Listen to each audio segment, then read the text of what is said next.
to the regular day. So fucking amazing. Night and day.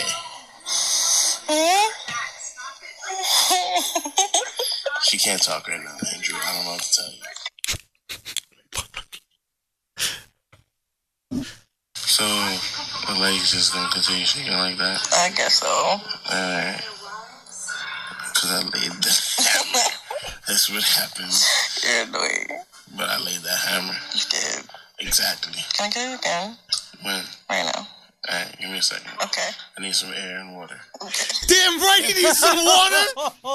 Damn right he needs some fucking air and water. Yeah. You know what else needs some air? Go. That pussy after that shit got Blue Chew the fuck up. Let's go. Blue Chew ain't even pay for a pre-roll. We just doing it anyway. Welcome to Flagrant 2. No easy buckets, analysis by assholes, water cooler commentary for your sports needs. My name is Andrew Schultz. I'm here at Akash Singh, Alex, and then there's another guy who's not here, but his name is Real Life Cass. You know, we should have opened the episode with that Will Smith monologue when his dad leaves. How come he don't want me? Oh, the that's Fresh funny. Prince. The Fresh Prince. That's what we should have played up top. Fucking Kaz. How come he don't want us? The irony that his name is Real Life Cass and we never see him. But yo, I got to shout out to It's Just Asinine for hitting us up with the Blue Chew. Yo, for real. The Blue Chew testimonial. You know, we got some other testimonials. We're gonna let you hear those a little bit later in the day. But I just want to say what's up to everybody. Thank you. We in here. Alex didn't get dressed up today. You did. You got a shirt on. Hell Nigga, I'm yeah. fly as fuck right now. Get out of here. What? Yeah. What's so fly? I look good. No, You wear dressed like basketball shorts. yeah, but You and got like a black t-shirt. bouncer from the waist up. These are more than just basketball shorts. What are they? It's like you don't play ball in these. You don't? Nah, Why not? they're sweat shorts for one. Okay. And So you sweat can't- shorts are dressy? What are those Yeah, for? now they are. Now they're dressy? Yeah. Yeah. Where'd this confidence come from? I feel good today. You do? Alex got him I a don't black like it. woman. I don't Alex like got it. him a black girl. Did you finally get yourself a black girl, bro? I You did. You got rid of them white chicks, huh? I'm back home, baby. There we go. The 30% Congo. Gotta go somewhere, man. Wait, is that where you're from? Oh, yeah. Alex did 23andMe. I Did you really? Ancestry.com. What is it? 30% Congo? Yeah. What's the difference between 23andMe and Ancestry? I think Ancestry is a little bit more like in depth. Really? Yeah. So why would you do both? Why would you just do... My sister did 23andMe. And so hers came back like just percentage of. White husband didn't want her to know too much. This oppressive ass motherfucker. But it just said like West African and East African. It didn't say like specific location. How much of her mix did she blame on him? Like if she was like 8% Irish, was she like, you motherfucker? I'm actually 8%. What was it? Walish, I think. Your people. Walish. What are your people? He's Scottish. No. Oh yeah. Welsh. Welsh. But Walish. You just said. Public school, man. Public school, Man, man. don't give me that public school shit anymore. You say the same shit. Get the Yeah, fuck I'm out of allowed to say it. Okay, you can't have the excuse. All right, listen. First of all, thank you very much for wasting the first 3 minutes of the podcast on the stupid fucking shorts. Jesus Christ, I thought it was gonna be quick hit. I thought we were gonna quick hit Alex on his shorts, and then we're gonna get to Akash's shirt.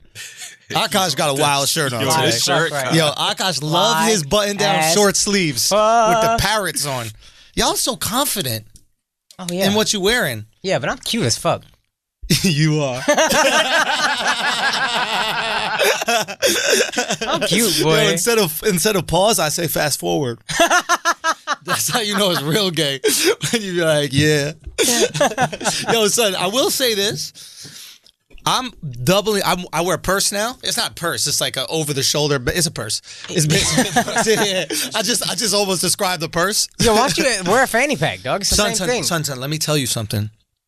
I am doubling down on. We are so fortunate that as we become washed, dad clothing is cool. That's really a good point. Right? Like we're mid That's 30. really a I'm good 34. point. You're Yeah, 30. 34. 34. Alex, how old are you? 31. Gay. Who the fuck's 31, bro? Anyway, so you're 31, and as we go into our washed years, right? All of a sudden, the most comfortable, ugly sneakers are cool. Oh yeah. Look what I'm wearing right now, son. You ready for this? Oh, fuck. Son. The Air Trumps. Son, I got the Air Trumps. My man got the Air Trumps. I got the Trump 2s. The Trump 2s, bro. I got New Balance, Those are disgusting. right? Made in America. Yo, those are the tiki torches right there. Son, first of all, nah, Those fam. are the Them tiki shit's a seafoam green, bro. This shit is swaggy. This shit is so swaggy. You know what they do look like? Yeezys. Why would you say that? They look like New Balance. Yeezys are the ones that look like New Balance. That's the original. That is true. That's Sure. 23andMe. Sure. That's but Congo. You know who else voted for Trump? Who? Yeezy. Oh my God. Why are you guys trying to pin me out? I just got out of this. Oh, right. Yo, I just crawled out of the alt-right tiki torch. That's how it works. You just directly outrage to somebody else. Twitter just started. Just stop talking to call me all right. It just moved one seat from next to you. All the heat, all the hate just moved.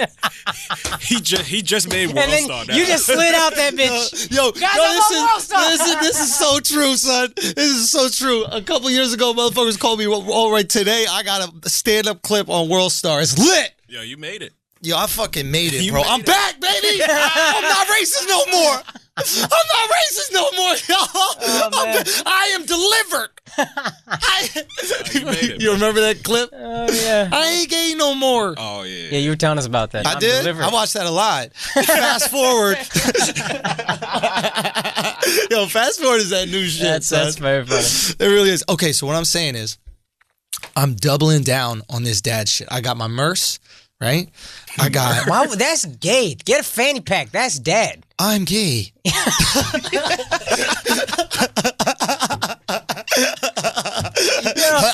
You know what that is? That's a Hashtag tick. me too.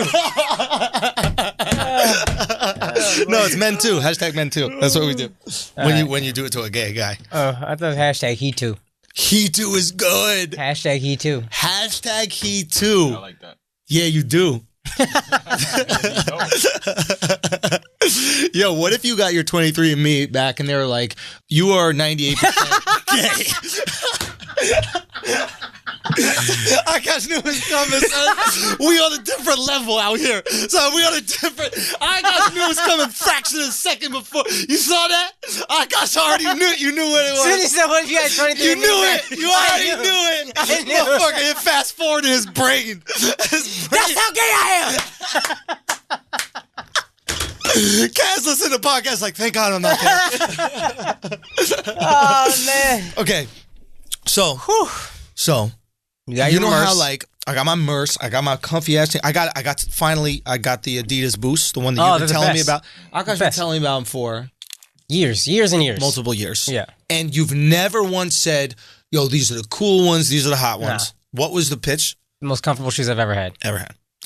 I got a pair. Excuse me. Another burp, sorry. What was that? Come.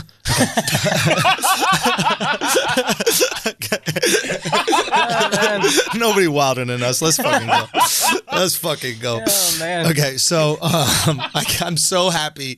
You know that of our 75,000 motherfuckers that listen to this, you know one person finally convinced the audience, the office to just listen to the podcast, right? You know, he's like, no, I'm telling you, these guys just funny. Just everybody, why don't we play it out loud? Let's just play it on the boombox, right? And the entire office just heard, come. All right, so got my Merce, got my comfy. I got the Adidas Boost, Right. And I got these Seafoam New Balances, Right. right? You know, my jeans I'm chilling on, just tees. Right. Everything's fucking good. I'm doubling down 1,000%, and I thought about, you know how like gay dudes who double down on gay, Yeah. right? We're not talking about the gay group that you don't know. We're The talking ones about wearing a guy- crop tops and You see his walk, belly, son. walk like a fucking model down the runway. Hey, Everywhere that they're shit, going, yeah. Do that shit Yeah. You know what I mean? Right? Make like mad sound effects. You know what I mean? Like they leaning into the gay. Like ain't no confusion. You know what I mean? Right. Like it's like there ain't no when did It's he come out? confusing how someone could be that gay. Son, my man live in a place with no closets. Ain't no closets. Do you know what I mean? He's got a hanger. Right? So it's like so that's how I'm doubling down on dad Right. attire. Right. I ain't trying to do this cool shit no more, bro. Comfort. I'm coming out. Right. I'm coming out as dad, bro. Unapologetically comfort. How much is your t-shirt? That's an expensive t-shirt. I'm not gonna lie. That t-shirt is from Kith. It is from Cats. You know that. I peeped through a Kiss. I like Kiss, and I went in there. I was like, oh, yo, you got mad shit with that logo. Stone Island. That's my brand. I fuck with them. All right, you know what these dudes? This is kind of a sports related thing, even though it's too early to talk about sports. But we'll talk about it. Too early. Yeah. That being said, putting dicks in butts is athletic. All right. That's why gay dudes in good shape. They have pumped dudes' asses like that. You know what I mean? Bro. Lifting. Bro, hey, Alex, yo, I don't know why you brought this up. This motherfucker, every time we get the listen notes for the show, it's always talk about putting dicks in butts in the beginning of the show. We're like, yo, we had a busy ass week of sports. Why are we talking about this? Right? You got to do what the producer wants, though. You know what I mean? know. We're, victims of you. Hashtag us too. Hashtag us too.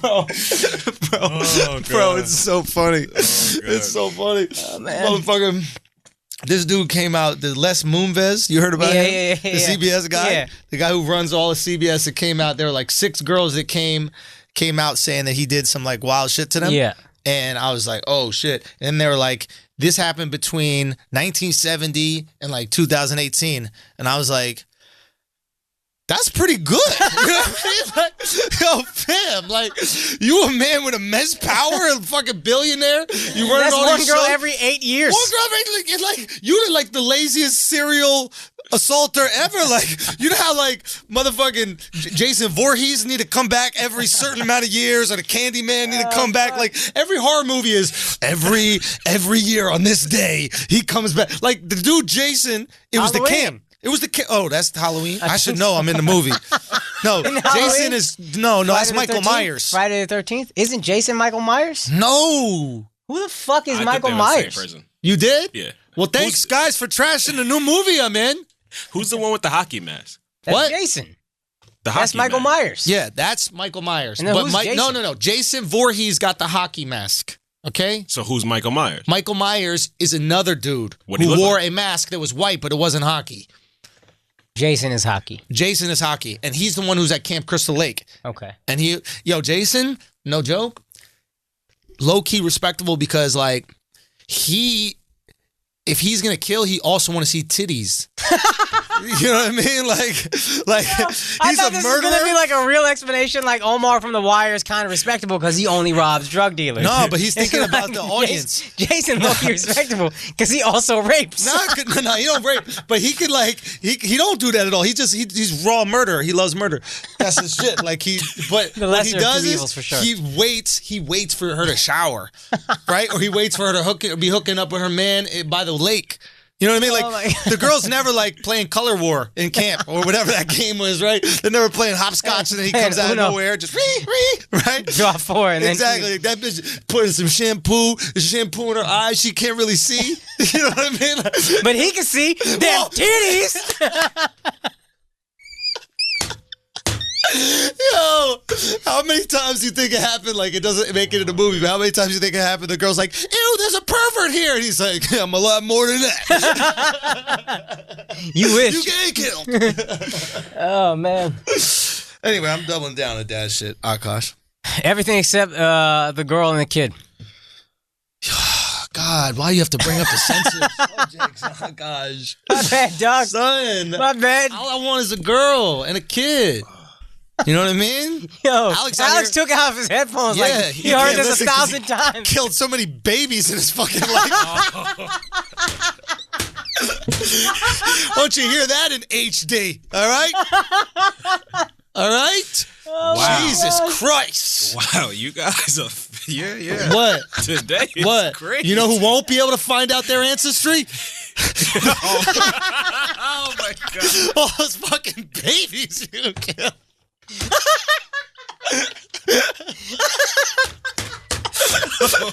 Hashtag wah too. Oh my god. Oh my god. Oh, that's it. We're done. We're off the air. Son, we out We here. not off the air. Yo, This we just touched like every topic. Like every topic we Nah. At least we can That's actually the touch beautiful. nothing. That's the beautiful thing. Look, here's the reality of the matter. That guy, and I've been thinking about this, James Gunn, the director of Guardians of the Galaxy, who got in trouble for all those old tweets, right?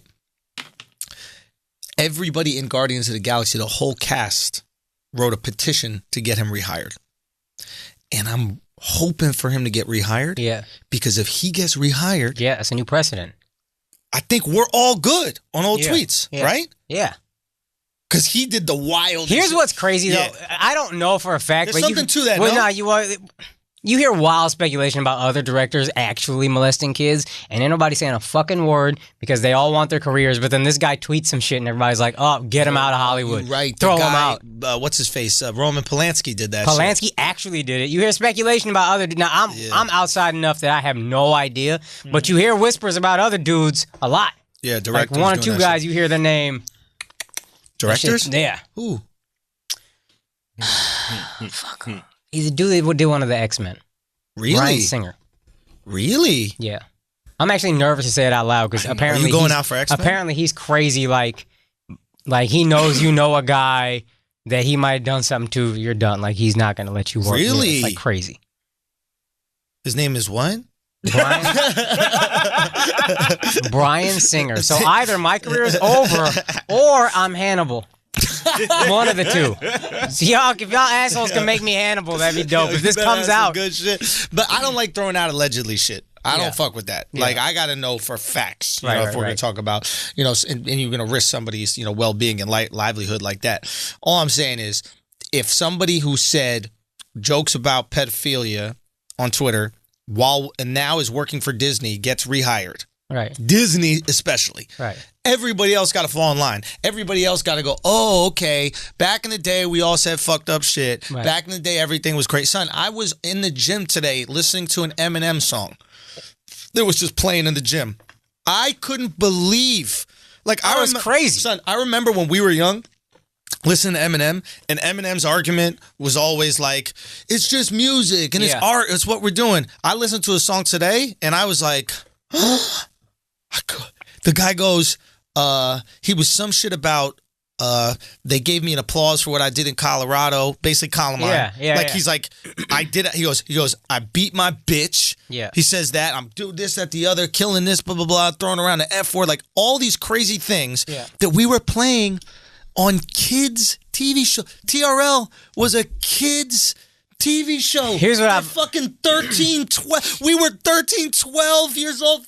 Here's what I've always said. You know how we made fun of those moms who were trying to burn Eminem CDs and posters? Yeah. Now we are those moms trying to ban, and they're actually much cooler than us because ain't no fucking way Eminem flies in today's day and age. Bro, what? Here's a dead serious question. We're all just soccer moms with our outrage. Would you allow your kid to listen? What would I allow my kid to listen to? Would you allow your kid to listen to it now? Yeah. Yeah. Really? Yeah, I don't give a fuck. Words are words, and my kid needs to know that. Words are words, and they can be hurtful, so be careful with them. But at the end of the day, the actions that your actions should be what speak. Okay. And I'll support you. If somebody else comes down on you, cool. I just need to know you're doing the right thing, and then I got your back.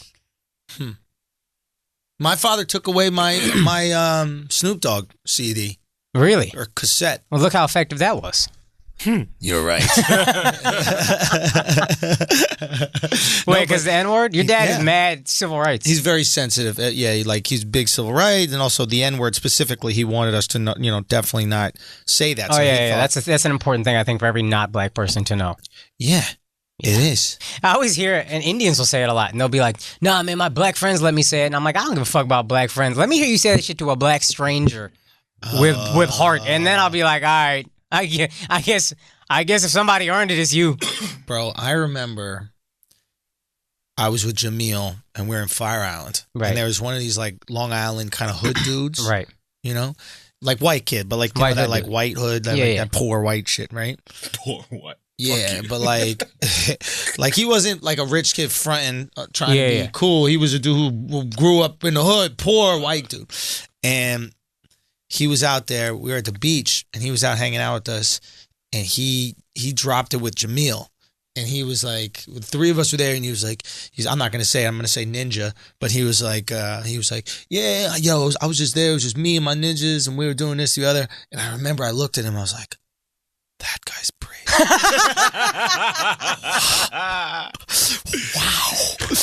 That is shocking. Like, and Jamil is just so unaffected by anything. I think Jamil, I can't speak for him, but like, I think his general position is like, I won't give anybody that power over me. Right. Because on some level, you are giving power to somebody. Like if one word can piss you off and now I got to beat you up and then we're both in the hospital or do something like that, whatever. But it was one of those things like this dude must have known what he was about to get into. And it could have went really bad. You gotta. Would you have, Alex? Alex, I don't ever really hear you say it. Back when you were black, right? We know that your name's American now. Alex got a black girl now, so he's officially not black anymore. Yeah. Yeah. Beautiful. First of all, black people queen. just found out Alex is black. Did you guys know that? Yeah, you were telling me that. Oh, yeah, but did we say it on the podcast? Yeah, we did. Oh, we did? Okay. Well, I'm sorry, guys. Fuck you. It's not a lot of black Alexes. Go on. Well, you know his real name? Yeah. Okay. Can I tell everybody your real name? Alex is my real name. No, your real. I'll your spell it. Birth name. Your birth name. I'll just spell it. Spelling is not any different. Oh, it isn't? I'll spell it. DAN. No one knows. It's like all the listeners are babies. It's Yeah, they're little babies. Maybe they won't, Look, all right. Well, you're Alex is your entertainment name, but your given birth name is Alex. Gay. I'm upset I didn't see it coming. I still got it, guys. Okay.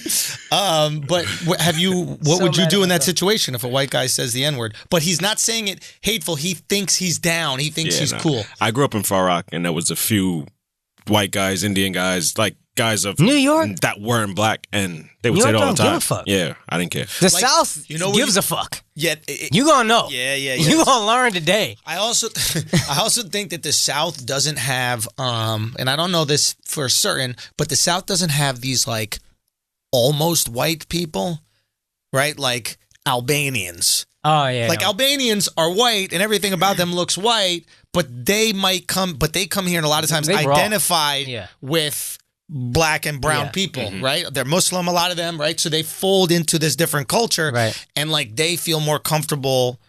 Maybe we got like 2 Puerto Ricans in Texas. Yeah, y'all don't got ambiguous down there. No, we got Mexican, we got black, Mexican, we got white, black, we got Indian. couple Asian, couple Indian, white. So everybody knows what's going on. Yeah. Whereas New York, you see a white dude. There's a lot of like Sean King white guys. You know that guy Sean King? He's like the Twitter activist guy. Yeah, ain't he black? I don't know what he is, but he's ambiguous enough. Yeah. Right? You're like, wait a minute, what? All right. He just like who's that rapper? He has a song like I'm Logic. White, I'm black. Logic, yeah. He's another ambiguous one. Like He's Atlanta, I think, but yeah, he mad ambiguous. Oh yeah, Logic. Yeah. Yeah. Is he half black? Yeah. Wait, are you sure? Has he ever talked about it in his songs?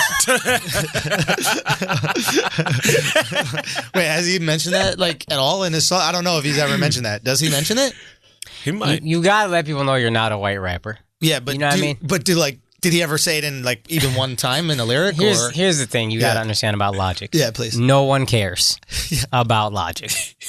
I'm not 14. I don't give a fuck about Logic. My man's name is Logic. You think I'm gonna listen to a rapper with his Could that name? be the whitest name? You chose a fucking math principal? A fucking college course is your name? Get the fuck out of here. Jesus. Yo, I'm MC Dewey Decimal System. You know what I mean? I'll be out here with the books and shit. That actually kind of sounds hard. What, Dewey Decimal System? Dewey Decimal, yeah. Dude, I remember using that with a guy in the audience once. There was this guy who was just a fucking nerd. Yeah. And he was just sitting there, and I was like, dude, you look like you memorized the Dewey Decimal System. Oh, it's a and great he was reference. like 19. He was like, I don't know what that is. For all you guys that are 19, it's the library. Remember the library? No. In the library. They got no clue. Oh, yeah, that's right. Libraries nobody goes to. Yeah. No. Dude, we should record a podcast in a library.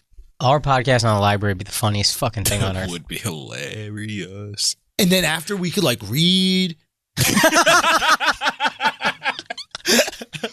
Oh man. Yo, so I was up in Montreal this past weekend. Yeah. How was that? Okay, so I did this festival called Just for Laughs. It's a pretty amazing festival. I'd done it 5 years ago. I did New Faces for it, and this is the first time they invited me back for it, and it's like a very prestigious comedy festival. But they don't normally like our type of comedy, so it's big that you got invited back. Right. So, and it was interesting. Like, you know, I mean, I've spoken at length on this show about maybe the industry not embracing me or me not being one of like the chosen guys in industry, but it was. How do I explain it? I'm not taking a victim standpoint about any of this shit. I'm just inspired by it. You say, no, I'm going to find another way to make it happen, right? So, I mean, even the first time when I went down there, I did a showcase called New Faces, which is like the new people in comedy, right? And generally, when you're doing that, you're brand new and nobody knows who you are. By that time, I had a network deal with MTV. I had my own shows coming out. So I've always had to, like, I think, overachieve to experience these things. But, I think a lot of times what happens when people get in that situations where they're like told no and like not being allowed to do certain stuff, there's like this resentment that they end up having. For sure. And that's some shit that like you cannot do because we have to do business at the end of the day. Yeah. Business is business. We don't personalize it. Right. If they make the wrong decision and I just got to work my ass off and figure out a different way, God bless. Right. And so it was kind of validating this year after, you know, the album going #1, like starting to sell out these shows around the country. And then finally they gave me an opportunity to do the festival. And at first they didn't give me my own hour. And I told my agent, I said, no, we're not going to do it. Hello? Hey. So at first they told my agent, I was like, hey man, I want to do the hour when I go up there. I know I got Brilliant Idiots and I know I got Flagrant 2 fans out there that want to check it out. And that's what's most important to me. Right. And so if they don't give me that, I'm not interested in doing it. And it was one of these cool things in my career, which was I finally was able to have the leverage to like say no. Right. You know, to a thing that was pretty prestigious. And they came back and they gave it to me. We did the hour. Wow. Yeah, and you guys sold that shit out in 4 days. I'm telling you, there's a lot of shows out there that were not sold out at all. And you guys sold out in 4 days. And it was just, they offered me another night, but it was a couple days before, so I didn't have enough time, I felt, to like properly promote it and shit. But like, I went, did it. People asked for you guys. Alex, they thought you were going to be up there with me because I think you mentioned it. Yeah, I was supposed to. And then you were crazy though. And I know it's expensive to fly, and people are asking for you, Akash, and it was just dope to be a part of the festival, and I got it, I understood it, and what, a hose accent for me though? Nah, no, just a dude. I knew that. Yeah, no, there was no hoes asking for you. Nah, they were asking. Nah, they weren't asking. Yo, what is accent? No matter how educated a black dude is. He asks questions. I've always said that since I was young, and even if I like consciously try to not say it, it's still like I have to go. It's to the point that when a black guy says "ask," I'm like, "Where the fuck did you grow up? What is wrong with this fucking dork?" Obama had to grow up in Hawaii, so he had to say "ask." Dude, for real. So here's the thing about Montreal. Montreal is known for having the best strip clubs in the world. I've heard this. Now, the reason why they're the best is because you can pretty much touch them. Right. That's why they're the best. Hashtag you too. Hashtag you. But there's no, it's a Me Too, not Me Too zone. Right. You enter that zone and everybody knows it's free too. It's free too. Hashtag free too. That's what it is. Now, I got a spot that I go to when I'm in Montreal. It's called Kama Sutra. Okay. Shouts to y'all people. Yeah, I hate that shit. I don't like Ain't that nothing shit Indian about it. All right, go ahead. So this place is fucking nuts. Right. I remember once I was there shit-faced for my buddy's bachelor party. Right. I have 2 girls dancing on me. Right. Now I'm fucking drunk, oh gosh. I don't drink that much, but when I do. Right. You suck dick. I suck dick. All right, my bad. Dicks. I had to. All right. But when I do, I go in. Right. I'm sitting there. I'm so drunk. I don't even know what's going on. These 2 girls are giving me a lap dance at the same time. All of a sudden, I just look at them and I go, I want you to eat her ass. She goes, what? They're French, right? They speak like French, you know? Yeah. But they also speak Spanish, but it's not that good. I go, I want you to take her ass and then eat it. Yeah. And she goes, oh, you want us to eat each other pussy and ass? I go, no. I go, no, let me clarify what I'm saying to you, mademoiselle. Okay? I want you to eat her ass. Now, I'm getting lap dances And they were $20 a song each girl. That's an Right? incredible value. Yeah. No, that's standard. That's standard. standard? Is it standard when their money ain't worth shit? So it comes down to 15? Let's fucking go. okay. Wait, a lap dance is like $20? Yeah. Yeah, it's standard. Yeah. But That shit was expensive. now, they're both dancing here. These hoes ain't shit. These hoes ain't shit. $20 each, right, Akash? They're Yeah. doing the dances for $20. I go, I want you to eat her ass. She goes, yes, we can do this. And I go, how much is that going to be for you to take your mouth?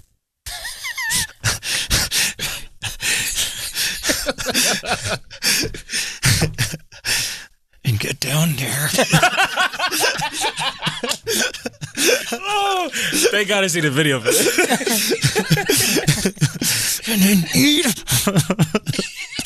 And then eat her ass. That's her. Right? And she goes to me, dead ass. What she says to me, she goes, well, she goes, it will be $20 per person. I go, bitch, did you not even raise the price to eat her ass? What kind of socialist ass country is this that you don't even understand the idea of bumping the fucking price? If you ask for like guacamole, it's $1.25 extra.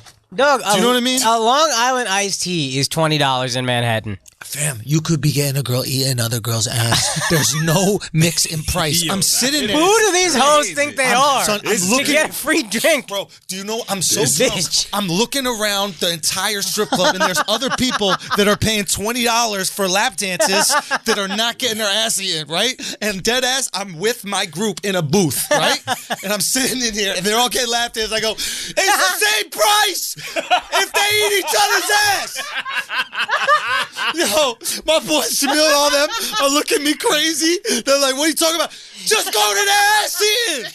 We done with the lap dances. It's $20 for them to eat the ass. The same. They haven't figured out how to raise the price yet. They don't know about math or commerce. Sons. Oh my God.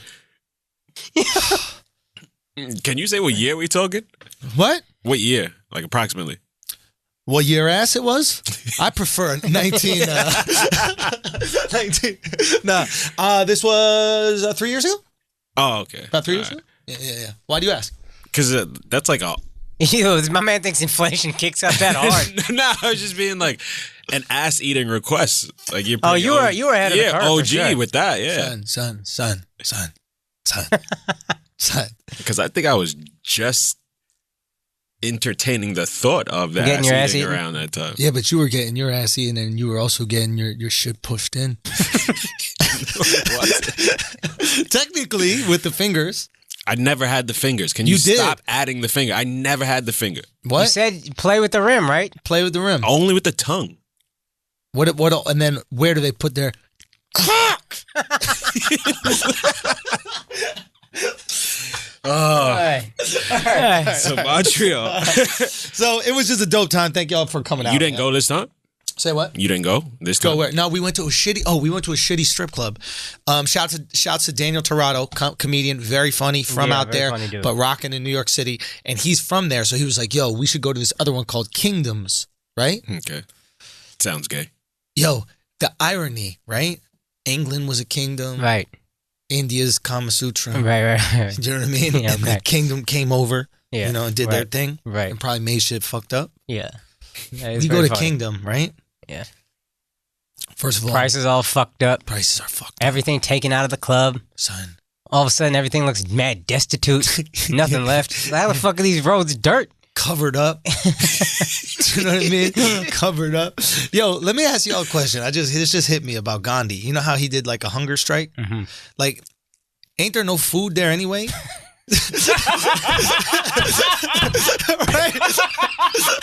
right? Like, you know that the English people, this just hit me right now. You know, like the English people, the whole world's like, England, how could you be doing this to India? You know, English people would probably like, but they aren't eating anyway. What? What are you talking about? What is this? This is crazy. Man. Right? But there's something to that. He was a lawyer. He could have done all right. He could have had food.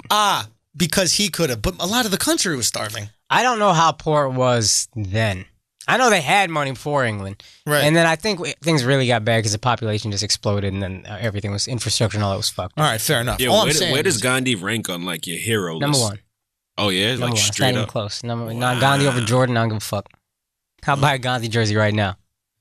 Does he have a jersey? No. That'd be dope. I never had show you with a shirt that had little Gandhis on it.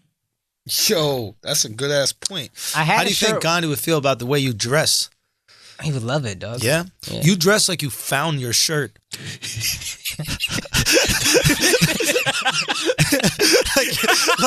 like you would just walk into the podcast and you were on a subway and you're like, oh, I didn't wear a shirt today? Yo, what's this? Why are you acting like this shirt ain't fire? Yo. Why are you acting like... Can I tell you a real story about this shirt? This is an old-ass shirt. I've had this for 4 years. I can't afford new shirts.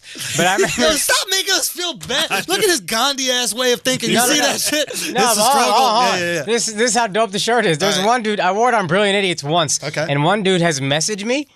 He stopped recently, but it took about a year straight of messages like, yo, fam, where you get that shirt? For a year? Yo, legit a year, dog. Gay?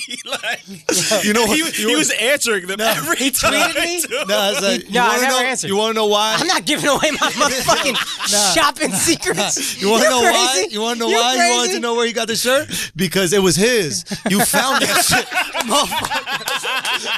A motherfucker was playing ball, took his shirt off so he didn't get sweaty. Our guy's walking to the podcast like, damn, I forgot a shirt. How am I supposed to go on the podcast with no shirt? See the dude hooping, snatch that shit, put it fuck. on. We good. Oh, fuck.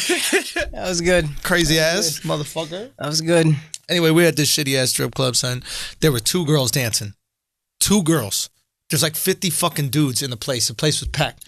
It's like being in life. Drake gave that country too much confidence, man. These hoes all trying to be self-saved now. Anyway, don't go to Kingdoms. If you're there, go to whatever. All right. You know what I mean? Should we start talking some sports? Yeah. All right, Akash, what do we got, man? What do you Man, I still don't have real sports stories. NFL training camp started. Okay. Here's something I think we can talk about with 2 different sports crossing over. The CJ McCollum. Can you explain what happened with this with CJ McCollum and Kevin Durant? So I guess CJ McCollum has a podcast. Kevin Durant came on it. Okay. CJ McCollum asked me a couple questions about the Warriors, and I think they went back and forth. And then I think CJ McCollum said he didn't really like it or whatever, and he was pissed they got Boogie, I think. If I fuck up any details, I don't care. And I'm not a reporter. Exactly. I'm not a reporter. I'm an asshole. Great. And then Kevin Durant That's said a something shirt. like, Kevin Durant says something, I'll find that one too. Kevin Durant says something like, who y'all ain't gonna win the championship anyway, who cares? And then they joke back and forth, whatever. Then CJ McCollum answers a tweet that says like, can we call Kevin Durant a bitch for going to Golden State? And then CJ McCollum quote tweeted and said, I think the B word is a little strong, but I definitely think it was soft. It's like, I think he should have stayed with OKC. It's like you and your boys get jumped by a gang, and then instead of fighting that gang with your boys, you go join that gang. Yeah, there's a saying called "If you can't beat them, join them." Right? Like this is like how the world. That's why like a lot of people speak the same language. Yeah, no, that's sure, I guess. Right? But do you not think it was a bitch move? Do you not think that's an apt pair? Like you were up 3-1. Every country that like Muhammad. Are took you gonna over- make this imperialistic? Or are you gonna make this sports? Well, isn't like sports a metaphor for war? No. Okay. No. Only for losers. Fucking people who've never been in war. You know who would never say some shit like that? A veteran. Nobody watching the finals like, yo, this is just like Normandy. It's so true. Like, you know how like comics always go like comic. It's just like boxing. Yeah. It's like I've boxed. Never once have I been like, this is like being on stage. It's no different. It's the exact same thing. You know what I mean? So anyway, Kevin Durant responded to that and said something like, wow, after I just did your podcast, CJ, something, the snakes in the grass, boy, I tell you. So here's my question. And I haven't listened to the podcast, but if... Why would you? Facts. Listen to Kevin Durant boring ass sit there and talk. If it's... here's the thing. If CJ McCollum... Motherfucker wear his little brother sweatpants to the game, and I got to respect Kevin Durant? it. Yeah. Yeah. My man tall, son. I mean, at the end of the day, tall. So Boogie. Boogie gets pants that fit. That's true. Fucking ankle showing. Yeah. Maybe he proud of his ankles because Kevin Durant really like his ankles because even his sneakers don't show off the ankles. Kevin love his ankles. I think that's his favorite part of his body. Real talk. Anyway, his head looked like an ankle. You ever look at his head shape? If you look at his head shape, you're like, that ain't a head. That's an elbow. What is that? That's different. All right. So if CJ McCollum told him that shit to his face on a podcast and quote tweeted it, Yeah. that's fine. Right. It appears that like they were lovey-dovey on the podcast, and then in this tweet, he's having They made different jokes. energy. CJ McCollum said, I don't like it. Whatever he said prompted Kevin Durant to say, y'all ain't going to win the championship anyway. So there's obviously some friendly Right. back and forth. Yeah. But CJ McCollum was like, I said that to him. I think it's soft. Yeah, I mean, he could absolutely say that. My feeling about CJ is like, y'all haven't won shit, so you don't really have an opinion. Well, they put up a real fight in the playoffs, you know. Yeah, they so, did. Real so, fight. So, Put up a real fight. but Yeah. I do think it's a valid point. You're up 3-1. We talked about this to death, but you're up 3-1. If you don't have a terrible game 5 and 6, if you have a good game either one of those games, y'all win. We can talk about Clay. We always blame it on Russ. But Kevin Durant had a bad game 5 and 6. Go back and look at the shooting percentages or whatever. He didn't have a good game. Does his recent play in these series No. remove that? No. Never. Never. Ever. So Because you're doing it on someone else's team. Not never, Right. but you got to do it on your own. right. So we can never. So he has to live with his career knowing that he'll never be credited as taking a team to the finals. Actually, as I say that, I remember what I realized about LeBron, which is we've been trying to write this guy's legacy for 10 years now or whatever the fuck. Okay. And a career is long. Like, Kevin Durant could play 20 years, so who the fuck knows how he's going to end up in the history books. So that's another question I have. How long will these NBA players be able to play? I feel like careers are starting to stretch out. Oh, for sure. Nutrition is better. Technology is better. Science is They smarter recover about from this. injury better. Like back in the day, ACL, you're done. Yeah. Right? And now it seems like Bounce back. not all injuries, but a lot of injuries. And it's a softer game. I wonder Softer if that game is a good point. I wonder if that's it. That's part of it, for look sure. At the beat up AI used to take. I wonder if he would just get as beat up in the league now, or maybe it would be different. Now that is interesting, but it's definitely softer, so there's less wear and tear on the body, and then two, the recovery is better. How they handle their bodies, like the players, like it's conceivable to me. LeBron plays till he's 40, Yeah. Yeah. barring any major setback, like maybe a back injury. You know how that shit we don't really know how to handle. Right. But like you could see LeBron playing on a team. He's going to play with his son. That's going to happen. So he whether or plays not a he'll be year- effective, I don't know, but he'll play with his son. 7 years, whatever the fuck it is, done. I think there's something to it, and I think it's like, you know how guys who play hockey can play forever. I didn't know that. Oh, Jeremy Roenick, or not Jeremy Roenick, Jaromir Jagr or something played. Motherfucker like 50 years Yeah. old, keep playing. Yeah. Now, granted, they're playing in spurts. They're playing like 60-second spurts. Right, They're doing that right. kind of shit. But at the same time, there must be something about the way that we're taking care of our bodies now and For the sure. treatment that we're getting. LeBron apparently spends $1 million a year on his body. Damn, think about how worth it that is. Oh, of course it's worth it. Right? Because you But write like- that off with every new contract. If your new contract is $200 million, Yeah, he's got 196 you after. spent $4 million Yeah. to get 200. Yeah. 100%. It's so worth it. I mean, the guy's brilliant. Yeah. But I just think we can't write Kevin Durant's legacy in all like reality. So because he plays so long, you're like, we don't know if he's going to join. He could join the fucking Wizards. And if the Warriors Yeah, win yeah. fucking 10 straight and he gets finals MVPs the rest of the way, you gotta there's- give at it up. some point you're just going to relent. You You're gotta like, give all it up. right, sure, fair enough. No, that's fair. Furthermore, if an amazing team in the East, which is very possible, Yeah. if Boston, Philly. if Boston or Philly, check it. If Boston or Philly pushes the Warriors to a game 7 Yeah. and Durant plays well, that means he was needed for that victory. Right now, there's this illusion that like without Durant, they'd still win. And I Durant is don't extra. necessarily think that. Is it possible that like some people subscribe think to that? that. Some people subscribe to that. I mean, here's what I Because think. the argument is you went to a 73-9 team. Here's what I think. Okay. I think you can get a complimentary piece that can take you over the top. That's essentially what Kevin Durant. He's not a complimentary piece, but that's the kind of thing you do. We got a team that's right on the cusp, and then we signed this defensive stalwart who's a fucking Stalwart? like Ben Wallace or whoever. Yeah, Yeah. What's Like- a stalwart? this is a gay person. I don't know. No, the but actual- what is it? It's I like when don't you show know. your dick to people when you pee? I actually don't know I just know it in a sentence. It's just somebody stalwart. who's a stopper. Stalwart? Yeah, Or it's like a worth? wall. WART, I think. Stalwart. Yeah. Yeah. STAL. And I'm It's a just wall. trusting my Indianness here. STALWART. Oh shit, yeah, you got to be able to spell. Oh, I gotta. That's Pressure. what's up. Pressure. Please don't let that be wrong. But Yo, if you said like Ben Wallace, Dennis Rodman for the '97 Bulls. that right there. Yeah. These sneakers. Mm-hmm. It's a pussy stalwart. That's a wall. Yeah, it ain't getting none. Stopping it. Oh, it's stopping the pussy. I don't even know if I use that correctly, Oh but shit. You don't know what these sneakers are here, son? I'm still trying to find this word. These are the build the wall fours, son. You didn't know, son? These are the build the wall fours. oh, man. All right, go on. I like how you didn't call your man out when he was backpedaling on that Russia shit.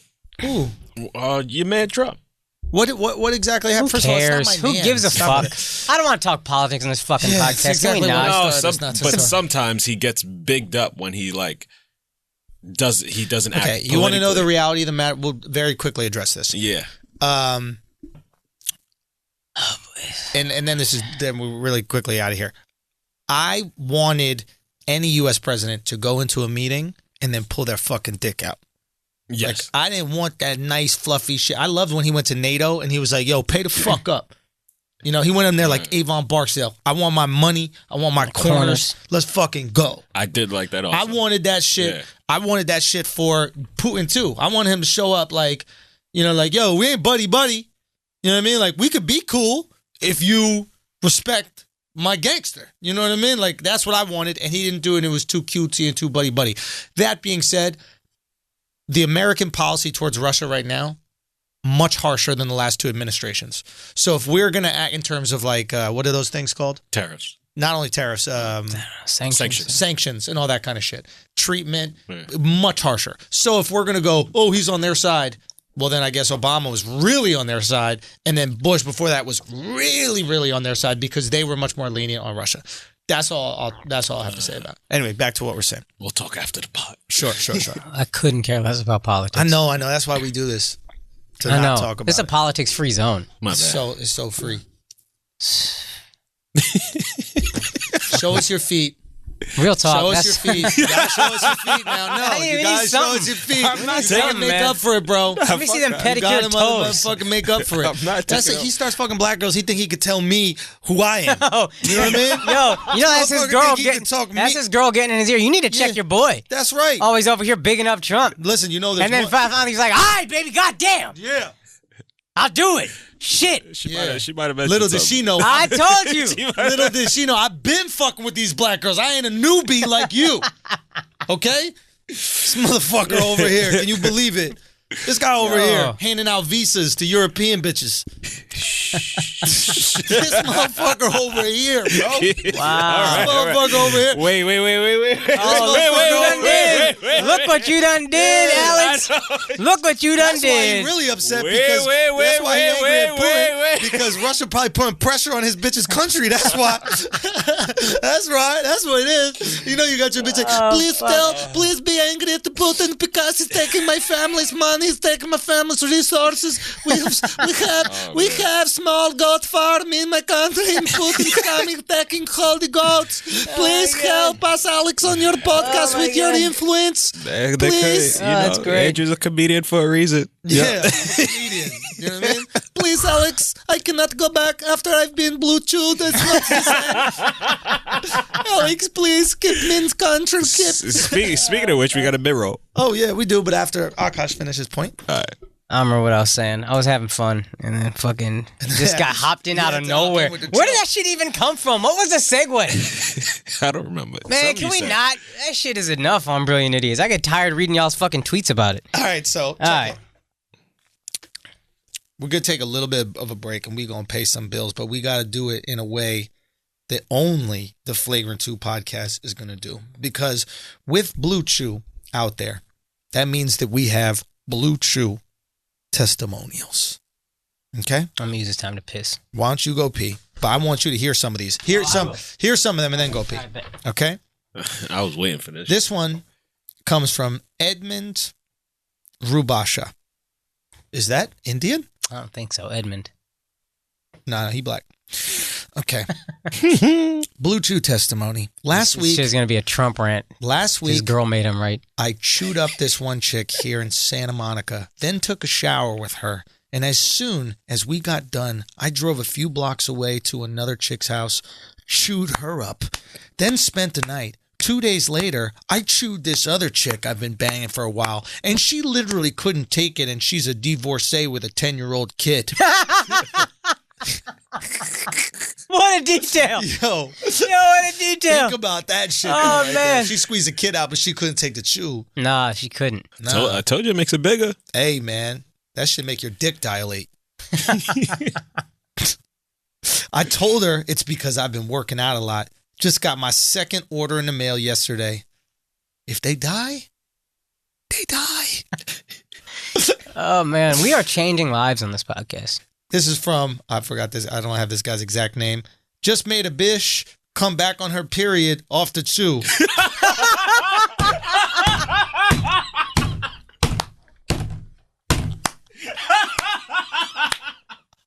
Yo, Oh my I'm not gonna lie. Oh my god! Women are mad savvy with that shit. Yo, these chicks are so smart. Chicks know they on their period, right? But they still want to get some dick. So they'll say they're not. Then you start fucking them when they start bleeding. You be like, you must have put my period back on. You savvy. Yeah, I know. I've got hit with that a couple Come times. on, yo. They're smart. They fucking smart with it. All right. Ready? Yeah. Okay. Okay. This is the Trill Babe. All right. If you want, I'll do an audio recording of our Blue Chew experience because that shit is the truth.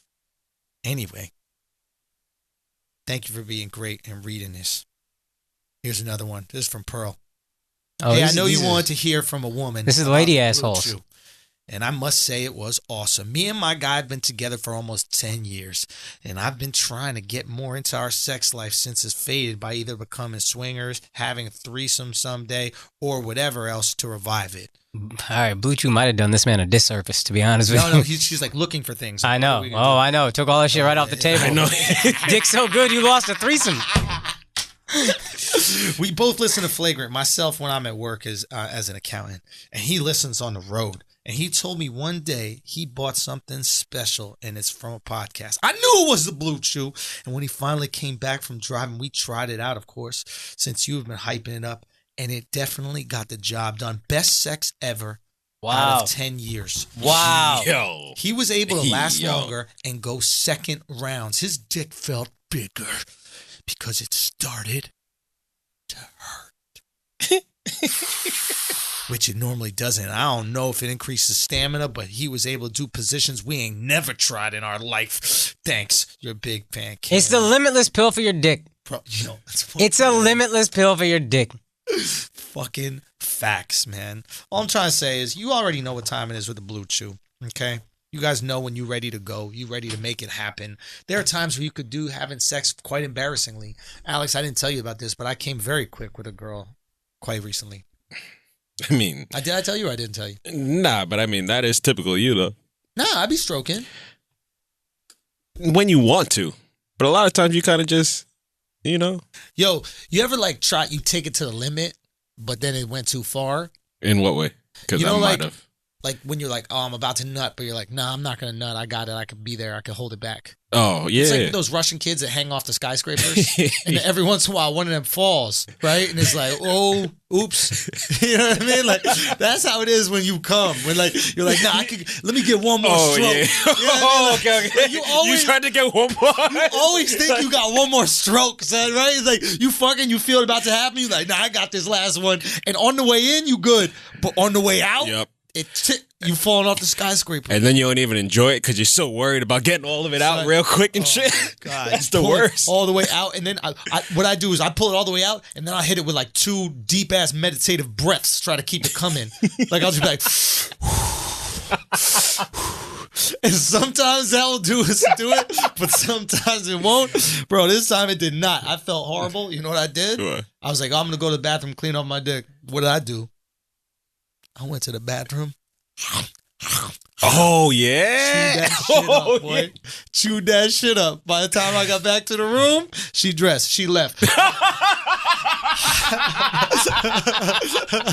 But you know what I did? I jerked off all night. A win is a win. Smile, bitch. I was wondering too, because I'm like, damn, you got to give that shit a little while to kick in and shit. Yes, we out, bro. We out. I'm good. Our call's right back. Yep. All I'm saying is, Blue Chew brings you the first chewable with the FDA-approved active ingredients to get that dick hard as fuck, last long as fuck. Also, they're chewable, right? So they work up to twice as fast. When you just swallow the pill, it takes time for your system to break that shit down. Put this in the mouth, get that dick hard with the quickness, okay? Also, you don't have to go to the doctor to get the prescription. You could do that shit all online. That's what everything's working like online. It was stupid. We actually had to go into a doctor and then tell him the symptoms. Yeah. Like it made no, hey, my knee hurts. Okay, you should go see a knee doctor. It's like now, hey, listen, I want to rock a girl's fucking world, make her period drop. You know what I mean? Like a mustard beat.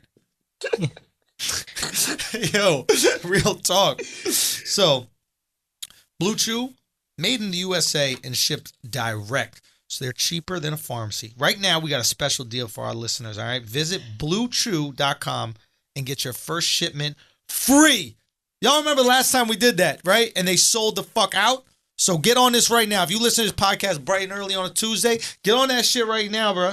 Yeah. I'm telling you. Yeah, beat the We rush. be selling them out, okay? All you got to do is pay $5 shipping. That's nothing, okay? Again, that's BLUE chew.com, okay? The promo code is Flagrant. Flagrant. Put that promo code in.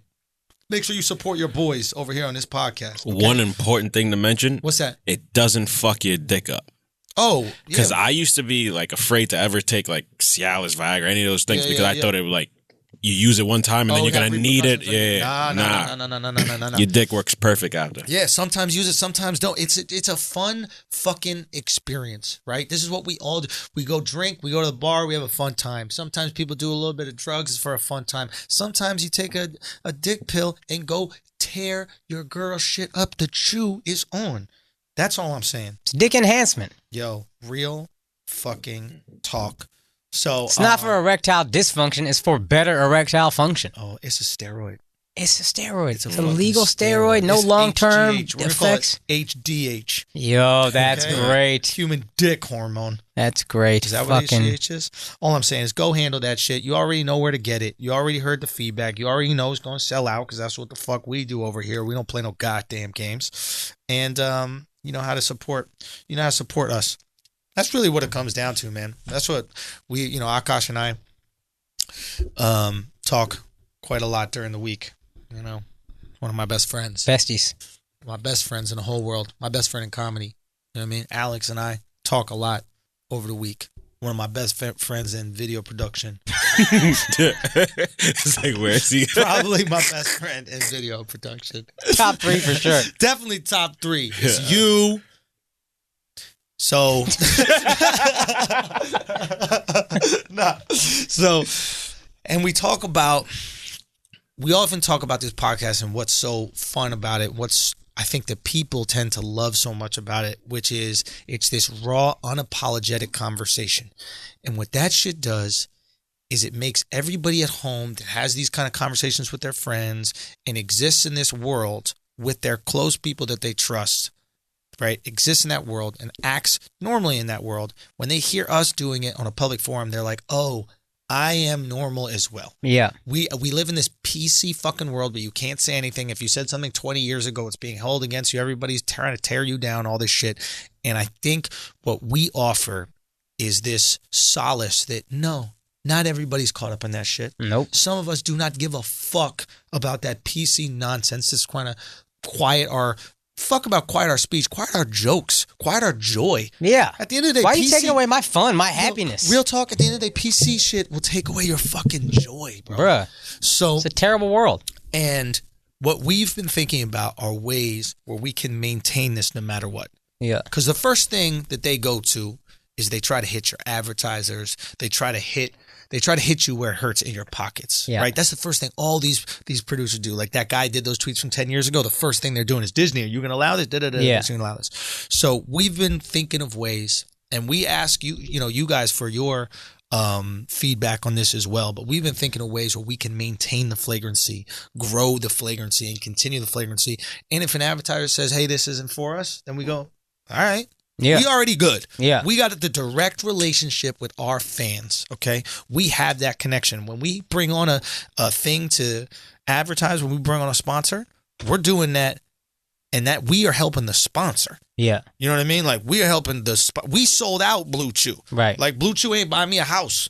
And they buy you a house. You know what I mean? We're grateful for that partnership because we believe in the product. But at the same time, we want to create something that's completely independent from we don't want to be worried about how we say something and then everybody starts tweeting, oh, how could you support this person? And then we need that support, so we got to dilute the product for y'all. Nah, we're not going to dilute shit. Matter of fact, we can't wait till somebody says, oh my God, you hear what they're saying? And then they try to take away sponsors and we go, so? Cool. We good. Yeah. We got the army. Yo. Okay? We got the army supporting us. So we're thinking about ways where we can have a direct connection with you guys, where maybe it means we put out a little bit more content.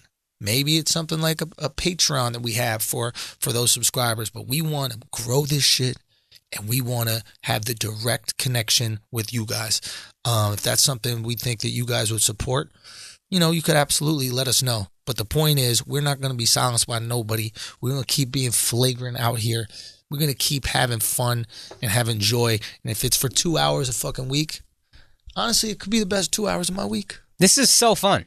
I could walk out of here like, yo, this is what we do. Yo. God bless. This is the safe space for unsafe people. Yes, it is. Don't ever forget it. Anyway, so that's that. And if you guys have any feedback you want to share with us, I know a lot of you guys operate in these businesses. A lot of you guys have ideas. I've, had conversations with you after shows or even on Twitter, on Instagram. And to be honest with you, they've been very fruitful for me because a lot of the ideas that you guys bring up with, whether you believe it or not, have been implemented in not only this podcast, but Brilliant Idiots and that kind of stuff. So don't sell yourself short. One thing I've always been proud of in terms of my supporters is that I respect them. There's certain, I think, musicians that they're like 30 years old and they're entertaining 12-year-olds. Right. And it's like, that's got to suck. Yeah. To have a fan base you don't even respect and you want to engage with.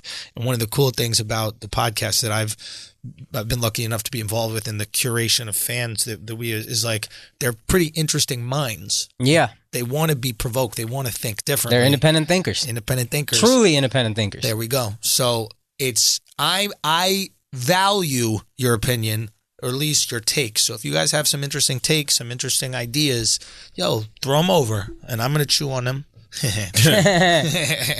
Alex will chew on them. Akash will. Kaz will. And we're going to think of something special, man, and change this fucking game, because that's what we're all going to do. We're always changing the game. It really comes down to that. All right. Let's get back to this sports shit. All right. Well, here's what I want to talk about, because so KD, we didn't get to finish. Yeah. His response was, the media is always making me look like some bitch, like I'm super sensitive. Yeah. And I wanted to be like, fuck him. But then I saw this Des Bryant thing. Y'all seen what happened with Des Bryant? Can you explain? Okay, I've just been following the Dak thing, but talk to the Des Bryant So thing. This Des Bryant, this clip comes out. Sirius XM, NFL or whatever, their XM channel, they put out a tweet from Stephen Jones, who's like the VP of the Cowboys. And he says something, the tweet they said is like, I think Dak is going to be better because this year he won't have Dez in his ear.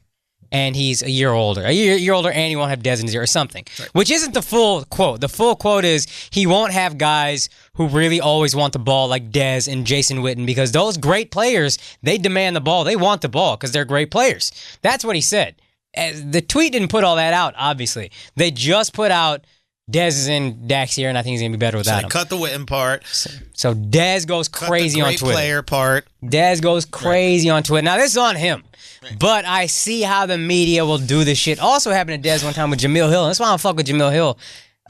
There's a story. Dez tipped like $150 like a Blaze Pizza or some crazy shit like that. $50, some crazy tip. Shout out to Braun. And then the waitress tweeted, Dez just tipped me this, but I'm still an Eagles fan. I still hate the Cowboys, or something like that. And then Dez quote tweeted it and was like, well, guess I won't be eating there anymore, LOLOL, or whatever. Like, it's a joke. Then a news article comes out and it says, Des Bryant boycotts Blaze Pizza. Jamil Hill, a journalist who defends black players when they get unfairly portrayed in the media, doesn't read the article, quote tweets it, and then makes it about kneeling at the anthem because Dez wouldn't kneel. And then she was like, oh, but he won't boycott the... Never mind. And then everybody starts retweeting and going at Dez. And then Jamil Hill is like, no, he knew it was a joke. Everybody knows I was joking. No, we didn't. And now you see, and I still think what KD did was a bitch move, but that made me see like, yeah, the media really does do whatever the fuck they want and people run with it. And then you got to deal with all that bullshit. Yeah. And when do you think they do it most? When you're low. Oh, and not only when you're low, but this time right now. Oh, when there's no sports. Yes. Yeah. If you guys notice, just read up on ESPN, read up on these things. When there's no real sports actually going on, yeah, they still got to create news. They're not funny enough to go away from sports. They don't got jokes. No. They don't got content. No, they're right? not talking They tried about to do sports chewed. science. Yeah. You know what I mean? You don't care how much pressure is on your calf. Yeah. You know what I mean? When you swing a baseball bat, like nobody gives a fuck. Do you know what I mean? So, here's the quote. Thank you, Al. Alex's timing is perfect. So, you know what I mean? That's why you'd be leaving nuts in.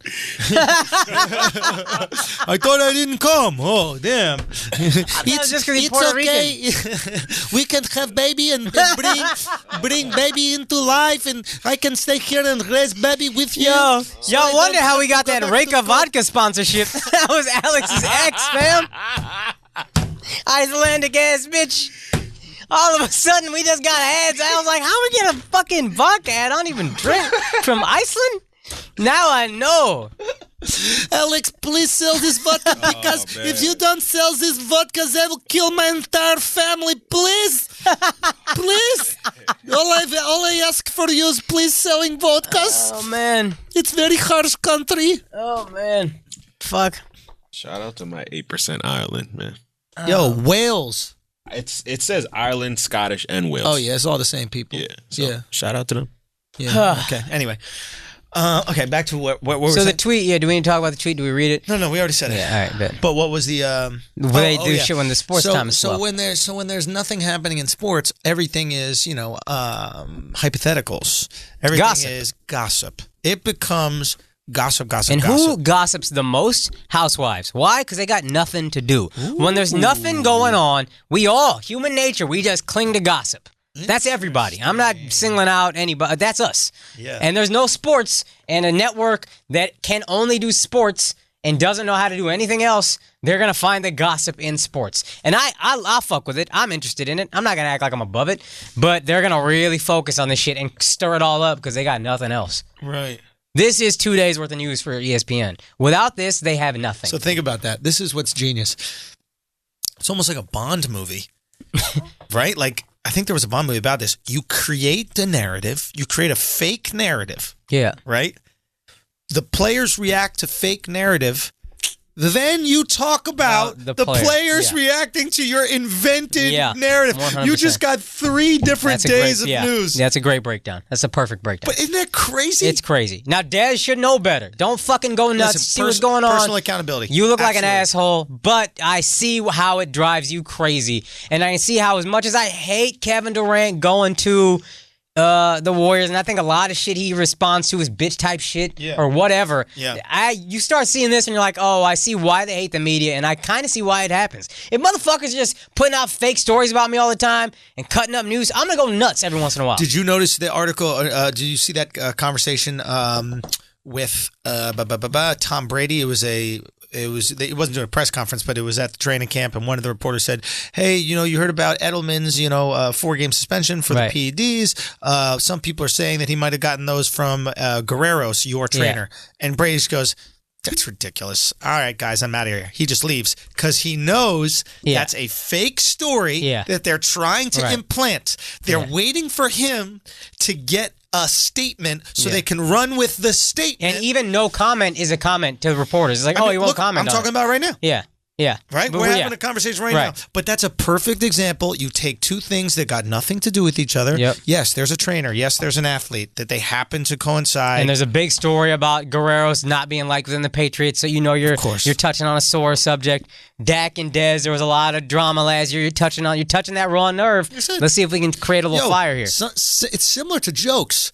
You know how when we have a joke, you just take 2 things that are unrelated and then you try to find a common thread between them. Yep. Right? This happens with tons of different, Yeah. material, but the only thing coming to my mind right now is the teachers fucking the kids joke and then the school shootings thing that I have. Yeah. Right? It's like these are two separate things that are happening at schools, and I try to bridge the gap and find something humorous between them, right? And that's what's happening in the sports world. Hey, Lonzo Ball is says he has a knee injury. The Lakers are trying to make a trade for Kawhi. Oh, maybe he faked the injury. This, that, the other. Yeah. Now, wow, that's crazy. You really can't trust anything. No. In the summer. Well, and the funny thing is, not to bring it back to like a political thing about Trump, but it's like, to a certain extent, the idea that like news can be fake is a new concept. Yeah. News was real. News was just what it was. And now it's paralyzing almost, because every article you read, you're like, do I have to fact check this? I used to wonder, though. I was like, do y'all ever look at the name of the fucking website you're retweeting a story from? Yeah. Democrats are pieces of shit.com is obviously going to have a pretty biased news. I'm not going to entertain this. You know what I mean? Like, no. No, there's too much. I don't know. I think it is a real problem that we're having. I would even say it's a real problem that I don't want to get off sports too much right now, but it's even a problem that I think Netflix is having, which is there's a paralysis that comes with too many options. Yeah. And I think that Netflix is becoming TV, meaning there are certain people that just don't have TV. Right. They have Netflix. Right. Now, Netflix isn't organized enough for the human brain. Right. TV was quite organized, right? It was, this channel is about this. This channel ESPN. is about that. This Home is and Garden. sports. Yeah. The Learning channel. This is the food channel, Yeah. etc. And then all the content on there will be somewhat related. Now, Netflix has things you like, things with a strong female lead, suspense.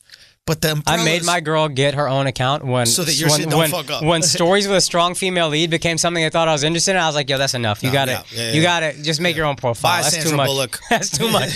That's too much. Yeah. Motherfucking emails about Step Up 2 and how I might be interested in it. I was like, this has got to stop now. Yeah, you off of mine. There's something to I think what Netflix needs to do immediately is have curators. Right. And you could do it automatically, or you could do it as a person. This idea will get stolen. And that's fine. They steal all my ideas. So they're 15-minute stand-ups. Yep.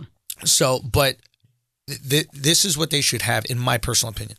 You know how Apple Music has playlists? Mm-hmm. So Apple Music has all the music. Right. That's paralyzing. You go on Apple Music, you're like, well, what should I listen to? Drake. Yeah. You just, how do you listen to new music? Yeah. Oh, get a playlist curated by somebody that you respect. Yeah. Right? And they'll have some bangers on there and also a couple new things that you might like, but you like that person's say. Yeah. It's similar to like a group of us. If you say to me, hey, you should check out this show on Netflix. And I know that me and you both watch Game of Thrones. Me and you both watch Westworld. We love this movie. We like this sense of humor. Yeah. I trust your take. Yeah. So that's what Netflix needs. They need people or algorithms to organize all that content because it's too fucking much. You know what it's similar to? Blockbuster used to have the fucking employees' picks. There's a whole Seinfeld episode about it. And that's what we used to trust that dude. I fuck with this dude. All right, I like this. Let's do this. There's something to it. Talk needs some employees picking. Real talk. I hate when Netflix got rid of the rating system.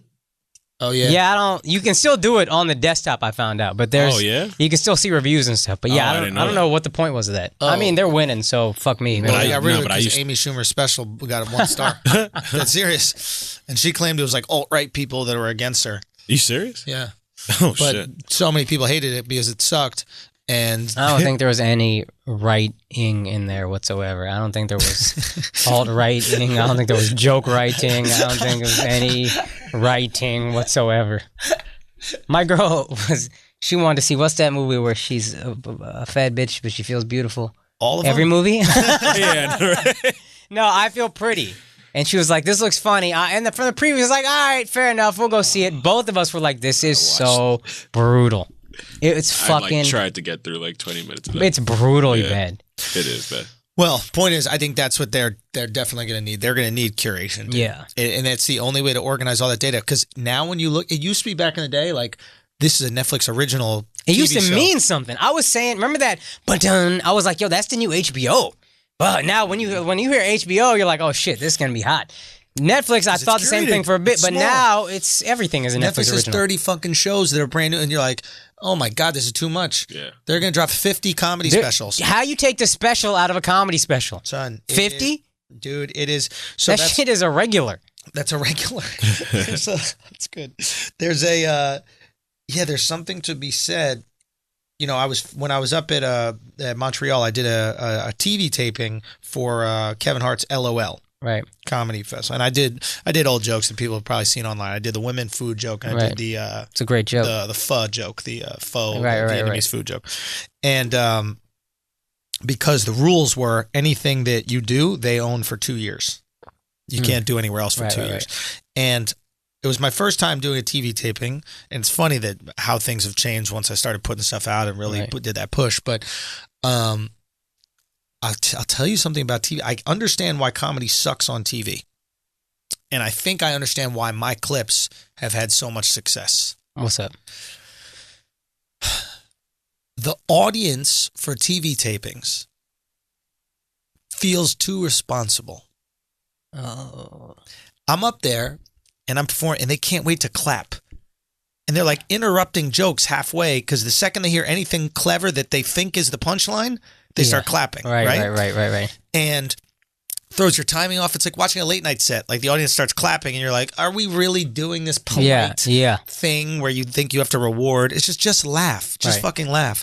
And I realized it ruins the viewing experience because if the audience is clapping and you didn't feel like it was that funny, it throws the rhythm off of the joke. Takes your energy away. Takes the viewer's energy away. Oh, I'm a performer, yeah. And also the tags that would go on the joke that would probably get you to chuckle at home alone. Yeah. Now they're stepped on by the clapping. Laughter, his time, everything's fucked. So I put my clips out. When I shot my special 441 or 551, whatever you guys want to refer to it as, nobody, the people in the comedy club, they didn't know. They had no idea they were being taped.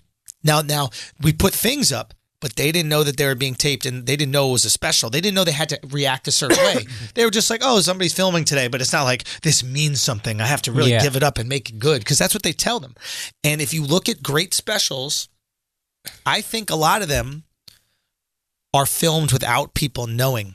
Can I be honest with you? Yep. I think the issue is not just, there's definitely pressure, but I think it's the fact that we're shortening all the specials. In that, I think that's a problem. I get why you're doing it. Attention spans suck. But we went to Patrice's taping of his 1 hour special. Yeah. In an hour, you forget it's a special and you got to clap. You forget about 5-10 minutes in because the guy's up there doing a full-fledged performance. He's not pausing for clapter. He's doing his fucking thing. Yeah. I've been to a Chris Rock taping. I've been to a Patrice O'Neal taping. You forgot both times. In 5 minutes, I cannot forget. When I'm seeing comedian after comedian after comedian doing 10 minutes and there's fucking directors coming out with headsets and all that shit, then you remember. In an hour, you can forget, and that becomes and that's part of the special part of a special. Yep. It's an hour. You forget. It's real. So I guess what I would say is that you can replicate that feeling in the hour in a shorter time, without having the producers and the headsets coming on and all the without making it feel false. Right. Because it feels fake, and then when we see it on TV, it is fake. It's fake. And I'll be honest with you, I film pretty much every single show that I do that I can. You know what I mean? It's just a common thing for me to do, right? It's not like if you come to one of my shows and you see cameras, it's like, oh, he's filming for a special. No, everyone that I can, Alex has filmed numerous shows for me. Everyone that I can film in its entirety, I do. Just I like having all that material and just having all those experiences, because you never know what I can use. But I promise you, in the future, I'll never be like, hey, we're going to do this, and here are the producers with the headsets. And there's just going to be cameras, and if it's a show that I really like and a cool experience, I'll find a way to put it out. But it was one of those things, Akash, and I'm telling you, I'm in there in the moment on stage thinking about it, and I'm like, oh, this is why comedy sucks for 2 reasons. 1, it's unnatural in that environment.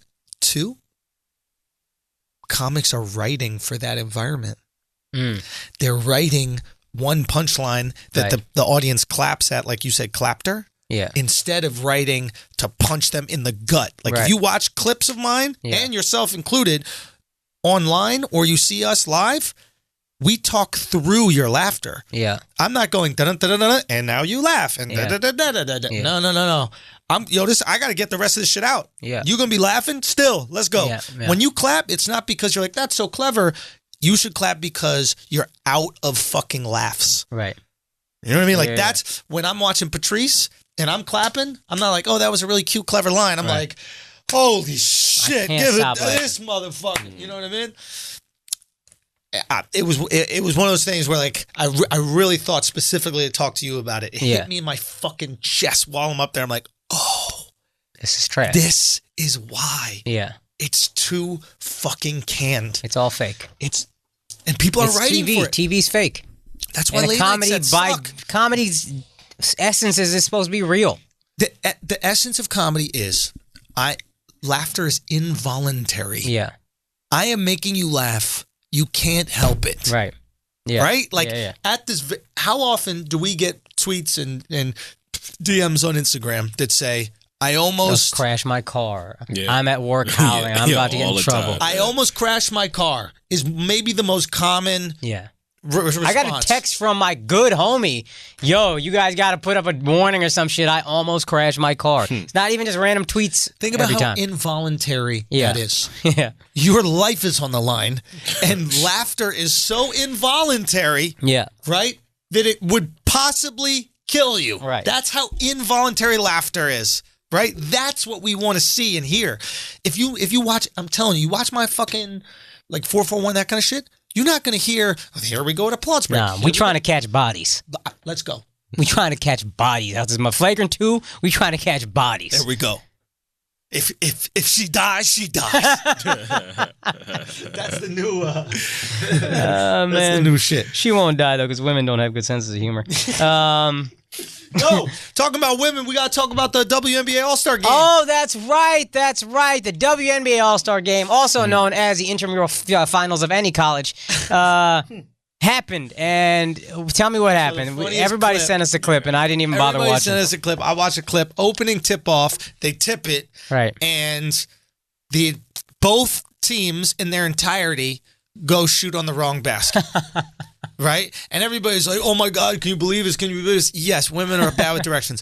Of course I can believe it. Duh. Like, it's very obvious why they do it. So, but people started knocking them. And yes, we've seen this happen in men's basketball as well. And what do we do when we see it happen in men's? Make fun of it. Thank you. That's what we do. It's part of it. We live in some shit so sensitive right now. I think we forgot how progressive we used to be without bragging about it. Oh, Do yeah. you remember that show Charmed? Vaguely. It was a show where there was these three witch bitches. Oh, that's right. It had the hoes, Alyssa Milano and somebody. I watched just because they were hot. Yeah. Well, first of all, men watched it, right? Yeah. Because they were bad. I watched it. Right? It was I didn't watch it like that, but I knew of it. It was a show like you knew of it. Yeah. Motherfuckers watched it, right? This shit took place in the 90s or 2000s or something. I'm not exactly sure when.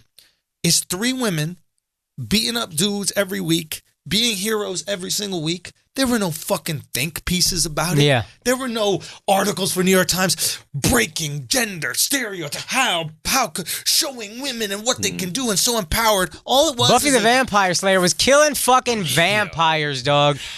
Buffy a dope show.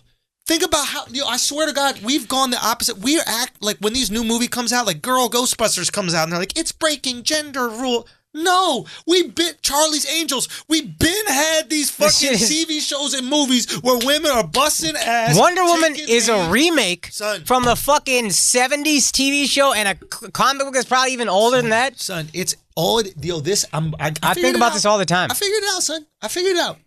It's a fake, this idea that like women aren't represented in this way is a fake narrative that people in Hollywood put out so that they could pat themselves on the back, right? It's no different than the sports story. It's, I'm going to start Nobody believes in us. Right? I'm going to start the idea, which is fake, but also nobody believes us to rally, right? But like, I'm going to start the idea, which is fake, that there's no representative of women being empowered in movies, right? Here's this fake idea, right?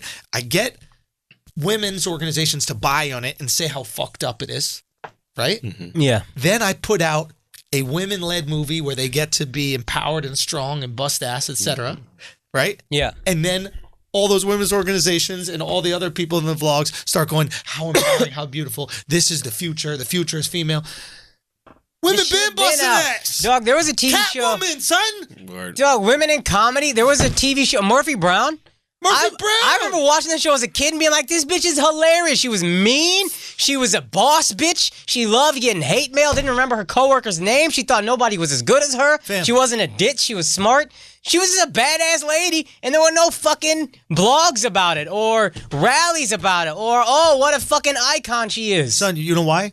Because we respected her as an individual. I really didn't think of it as a woman-led show. I was just, she funny. Treat her like a woman. Yeah. We treated her like the leading character of a show. Yeah. That's all she got treated as, right? And now you have to, now we want everybody to be treated according to their identity, right? Everything is identity politics now, right? It's like, if you're a leading person in gay, it's like, this is a thing for the gay community and all this shit. It's like, back in the day, it's like, okay, you're gay, you're not, we don't give a fuck. Is the show good?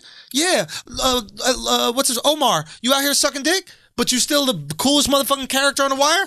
I'm going to be you for Halloween. Yeah. Like, I almost feel like we are forced now to look at everybody through this tiny lens of their identity. I think about that a lot. With gay, I think we came around on that being, on not hating gay people pretty recently. But you understand what I'm saying. Yeah, but right? I know what you mean. With women, with anybody. It wasn't, we didn't sit there and fucking make a big hoopla about it. We could treat you much more equally back then in a weird way. Because I think that we were, I don't want to say we're blind to color or that kind of stuff. It's not we were blind to color or those things, but I think that we just wanted good shit. Yeah. We cared about good at the end of the day. It's coming back, but I remember wondering, I was always like, remember like 5-8 years ago, they would try to do diversity, but it would be like one mixed guy and one gay guy and one black guy and one white guy and then one from India. I was like, what is this forcing everyone onto the same thing? I remember in the 90s, there were black shows. And they were fucking hilarious. Martin is a classic show. Fresh Prince of Bel-Air, hugely impactful show. You didn't have to put one of everyone on there. It was just a funny show with black people, and we all just watched it and thought, oh, that's funny. We didn't sit there and celebrate the diversity of it or force them all into one show. We just had our own shit and it was dope. Yeah. But we could all watch each other's shit. You know, it is true. We celebrate black shows now like they're new. Oh, yeah. Like, yeah. You know what I mean? I don't even remember white shows. Carmichael. Back in the day, all I watched was Martin, Fresh Prince. Carmichael is just unfunny Wayans Brothers. Is it? I never watched. No, I mean, it wasn't. Oh, that's right. Wayans Brothers. Like this. My mom and I used to watch the Wayans Brothers every week. My mom is a fucking immigrant Indian lady. Dog, I'm trying to think of the white shows I watch. Charmed. That's the only one I can think about. Murphy Brown, boss ass bitch. That's true, Murphy Brown, and that cleaning bitch. Who's the boss? No, the cleaning bitch with an annoying ass voice.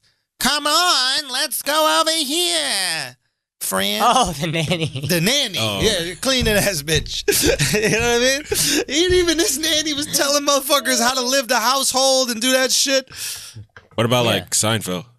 I didn't watch that. But Seinfeld was a white show. Son, I'm be honest with you, that shit was dumb overrated to me, bro. No, he never liked Seinfeld. I love Seinfeld. I think Seinfeld's so fucking funny. Now, here's the thing. My comedy IQ was way lower back then, right? Like that show, maybe now I'd appreciate the storylines and how they interweave and that kind of shit. But there were certain characters on that. Everybody was too cartoonish for me. Like Kramer, I was like, what's that about, dog? Let's stop. Like, let's stop. I get it. Walk in the door, son. Like, why you got to make a thing about it?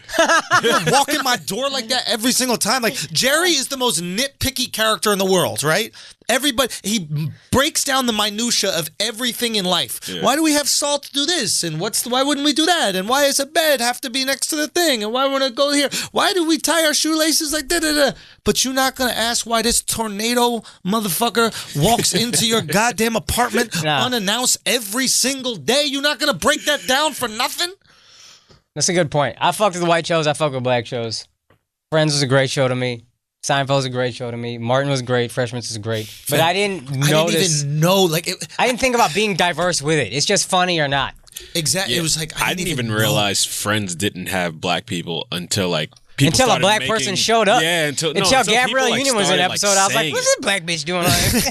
No, it was like when people started like saying it and like it was like fake outrage that Friends never has black people. And it's like I didn't even notice that.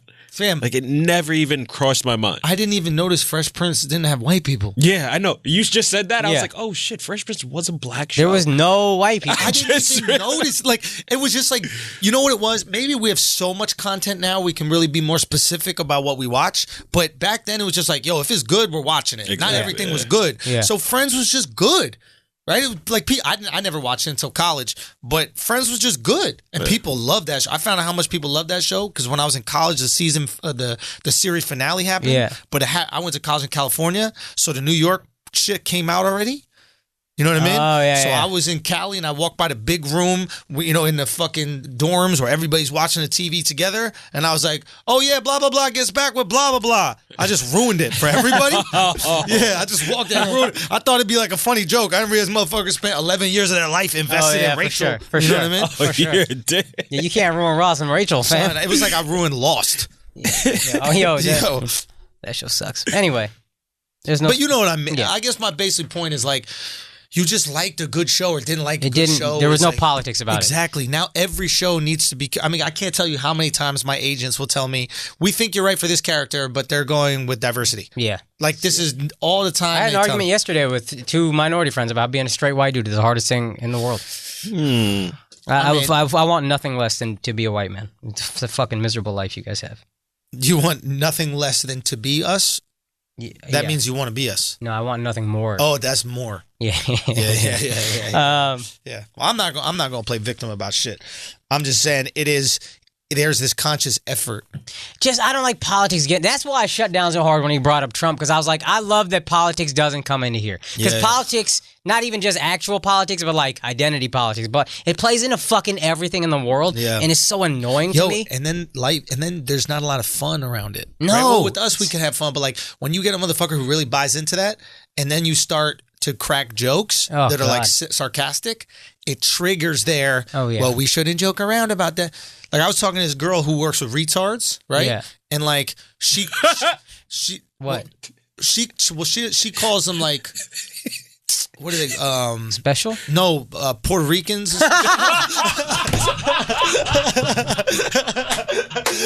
Let's go!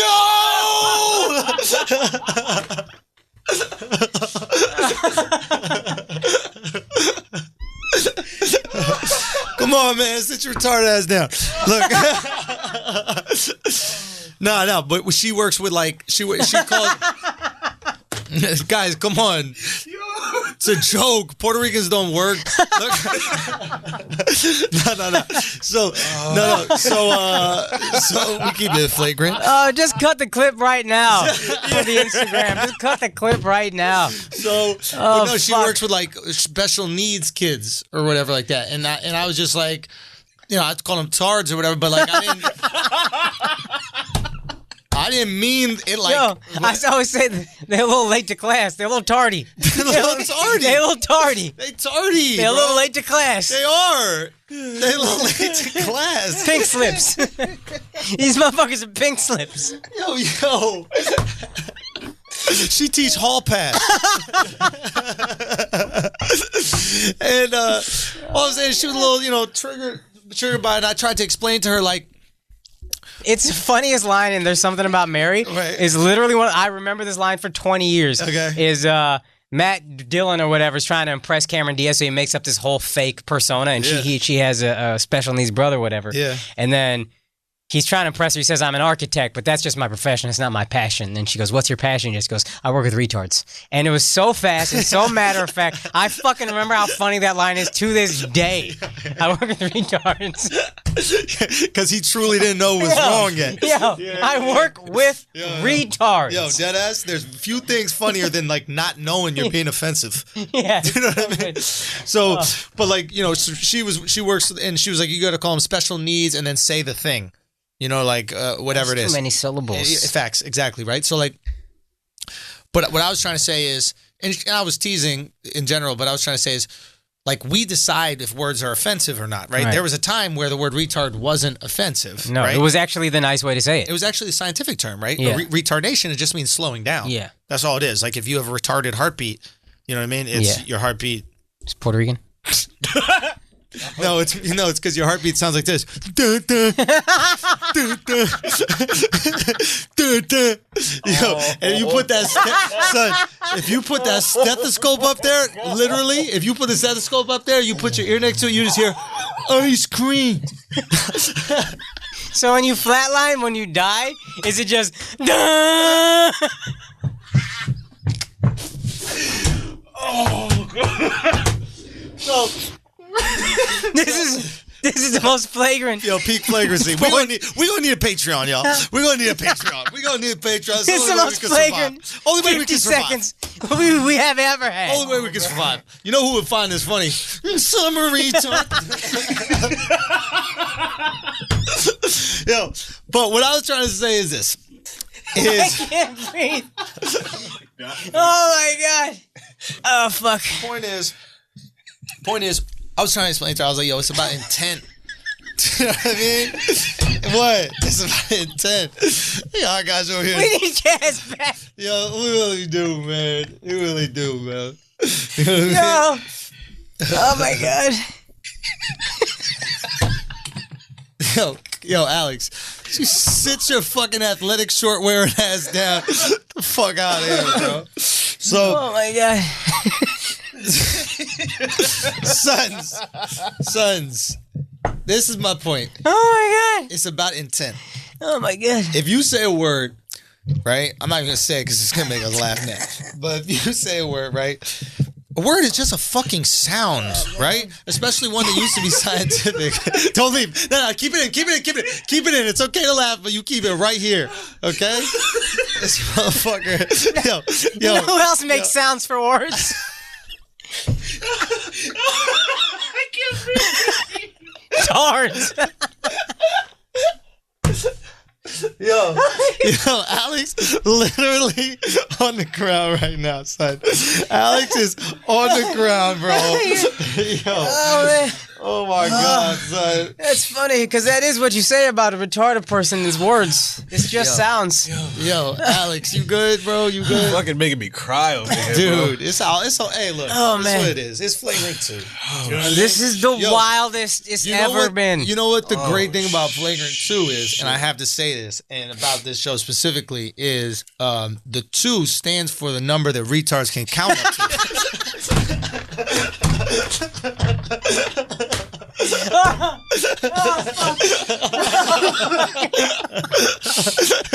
Look at this one. Don't you leave. Don't you leave. No, you stay right there and you stay by the mic, okay? You stay right there. Yeah, stay right there and you stay by the mic, yo. Yo. Yo, this is the wildest episode we've ever had. Alex can't breathe. Holy fuck. Oh, shit. Listen, it is what it is.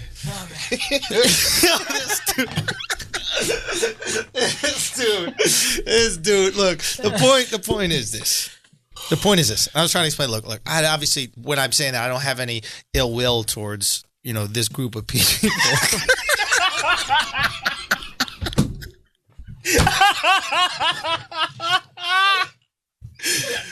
Oh, God. Son. Oh, God, bro. You good? Oh, God, bro. Are you good? I'm crying, son. I'm crying. You can't even say the word. You can't even say the fucking word. You know who else probably cries? Moms when they have a retarded son. Stop it. Stop it. Okay. Stop it. Stop it. I apologize to everyone. What are we calling this episode? Franks and Beans!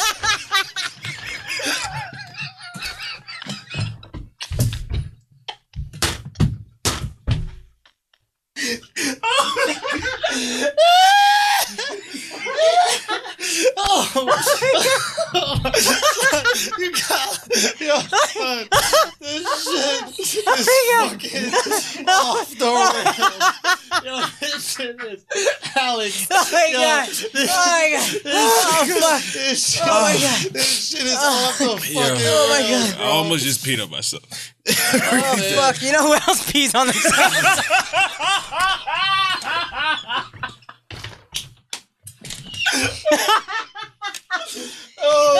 Oh my god. Oh fuck. Oh my god. Oh my god. Oh fuck. Oh my god. I don't know if we can put this out. I really don't. Let me tell y'all something. Asshole Army, let me tell y'all something. Let me tell y'all something. Y'all gonna prove something to us this week. It's an experiment.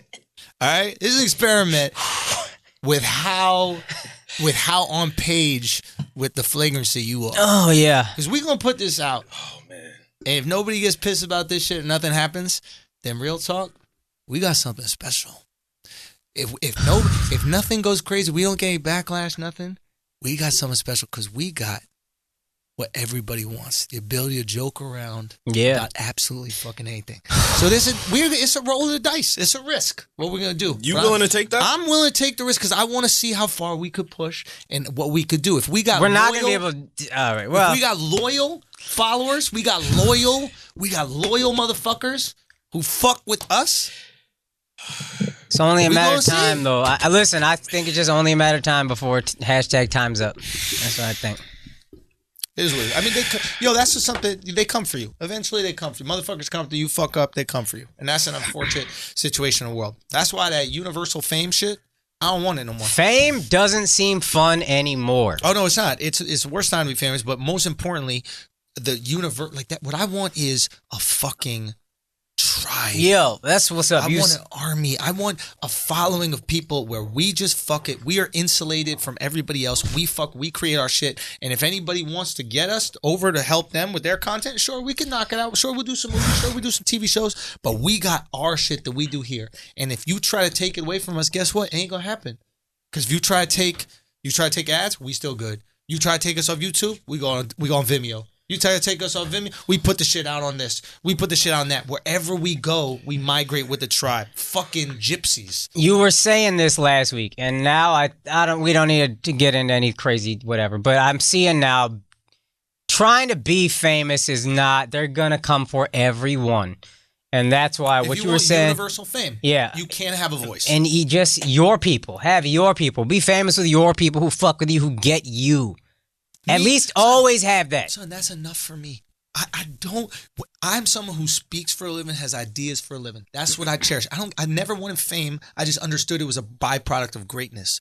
I still want to be the greatest ever in stand-up like we should all want to be. Yeah. But to seek something that would silence me, like, you ain't heard Brad Pitt's opinion on nothing? No. You know what I mean? Kevin Hart, who I love and think is super funny, makes it a point to Jordan it. No opinions. No opinion. Which is fine because his comedy is more personal. And I love Kevin Hart, and I'm not going to badmouth this dude. I don't give a fuck. I don't want to hear his opinions if you don't want to give them. Sure. Cool. I support him no matter what. I respect motherfuckers who make that decision. Yeah. That's fine. What I'm saying, what I love is being able to talk this shit. Yes. So I would never want something that could ruin it. You're not going to pay me enough money to not talk this shit. So my people will prop me up. We good. Bro, I'm telling you. You could buy me out. Oh, I'm still going to take the money. But when they come for me, I'm always going to try to stay true to the assholes, whoever our asshole army turns into being. I always want to stay true to them because those are the ones that are going to lift me up when everybody else leaves. Yo, man.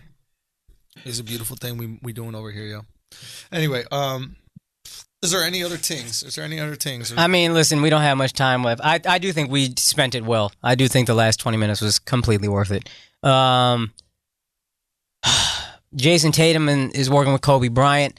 And here's what I want to talk about with that. If you want to talk about that, we could also talk about LeBron doing the barbershop show that we said he should do. We should mention, on a positive note, LeBron's school. Oh, it's a beautiful thing. It's dope. And, it's dope. LeBron is, obviously we, Dick ride LeBron on this show a lot, but it's cool to see somebody that's political and also affecting the community directly. Because there's a lot of people that are political. They like being out there. But I don't see the money out there like that, right? I don't see it. This dude, a schools change lives. That's millions of dollars, and they do have the ability to actually fundamentally change the life of human beings in a way that tweeting does not. No. In a way that walking down the street with a poster does not. Okay? So while not everybody is in his position to do it, the fact that was his choice. Look what Oprah did when she was making those schools in Africa and stuff. Yo, that shit, Andre Agassi did a school in Vegas. Son, Found and privileged kids. Let me read one thing real quick. Please, Kaz yeah, tweeted yeah. this. Go. It said, how does the I Promise School differ from any other school? The school will operate with a longer than normal school year with a focus on accelerated learning to bring kids up to speed who otherwise might be lagging.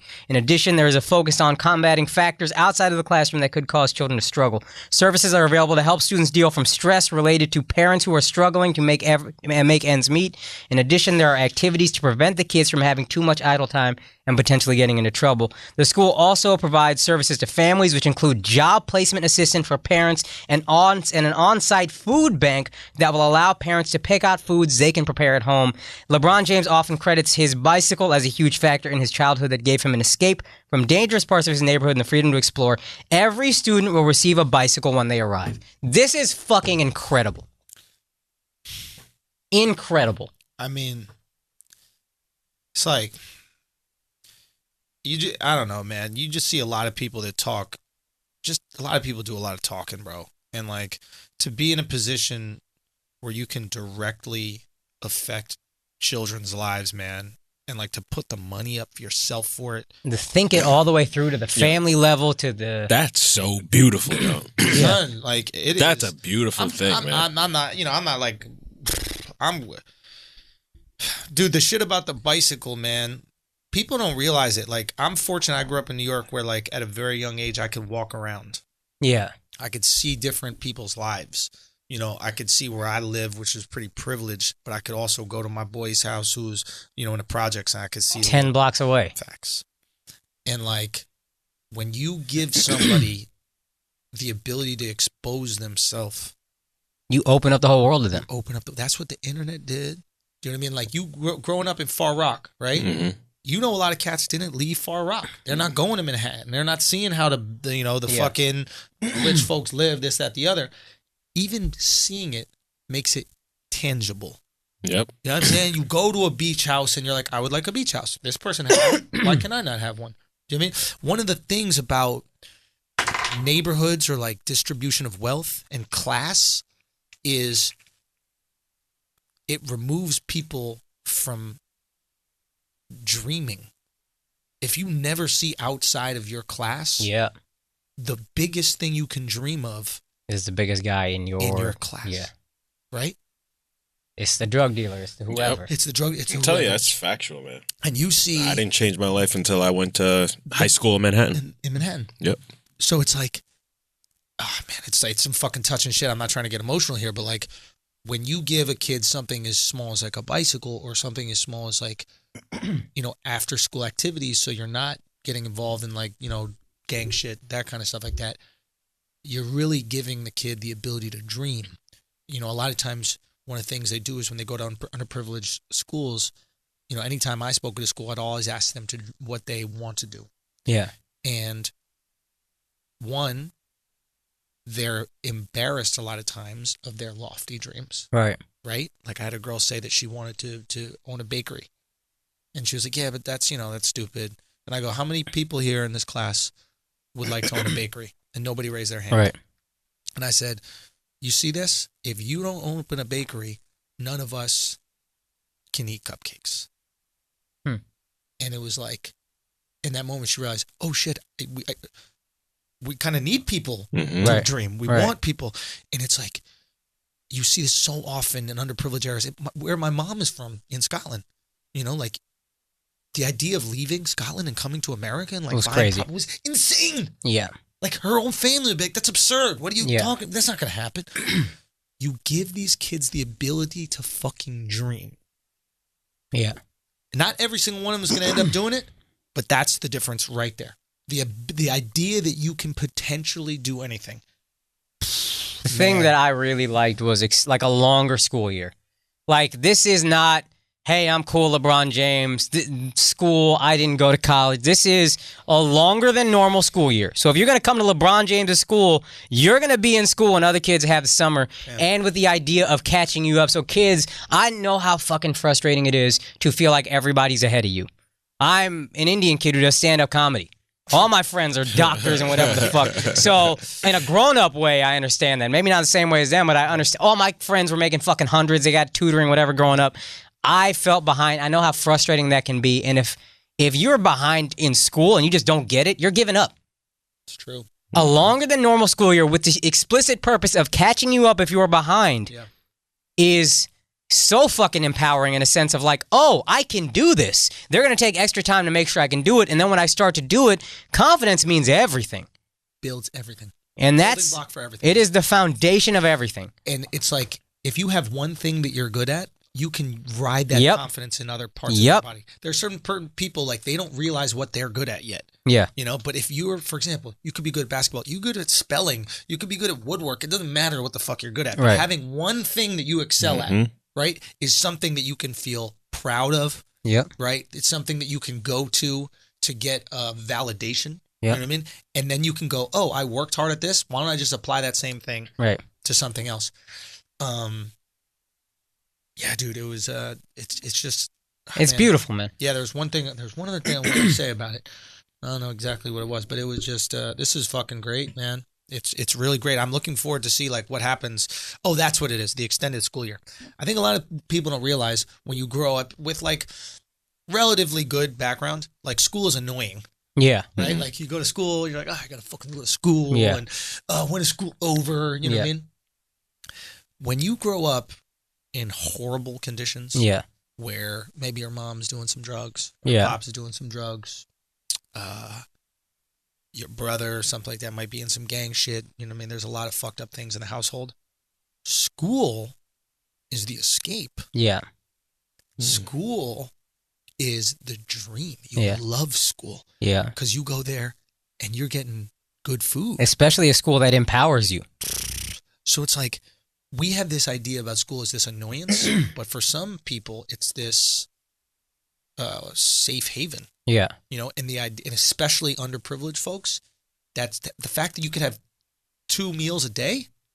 Yeah. That might be the only 2 meals. Right. You know what I mean? Like, whatever. Anyway, it seems like we're just jocking LeBron, but I think this is an awesome thing. Man, I don't give a fuck. If you think we're jocking LeBron for this, you're an idiot. And I'll tell you one thing, and I don't want to wrap this into whether you should or shouldn't, you know, kneel for the flag. That's your life. You can absolutely do it. But what I will say is, if kneeling for the flag ends up costing you money, just remember what money can functionally do. Right. Do you know what I mean? Like, if all those players took all the money that they would lose kneeling for the flag this year for the, you know, suspension, and they pooled that, and then they opened up another school. Yeah. You know what I'm saying? That's like, true. think about like it's bigger and all that, and I don't even want to get into the issue. But what I'm saying is like what I've talked about with this podcast. It's just about like it's as valid a thought as kneeling is. Yeah, exactly. It's just it's like efficiency. What is the goal? How do we get there? Right. And like, how do we use it? Okay, it's gonna cost us. You should be doing the math. If all of you guys kneel this year, and it costs you $10 million total in fines.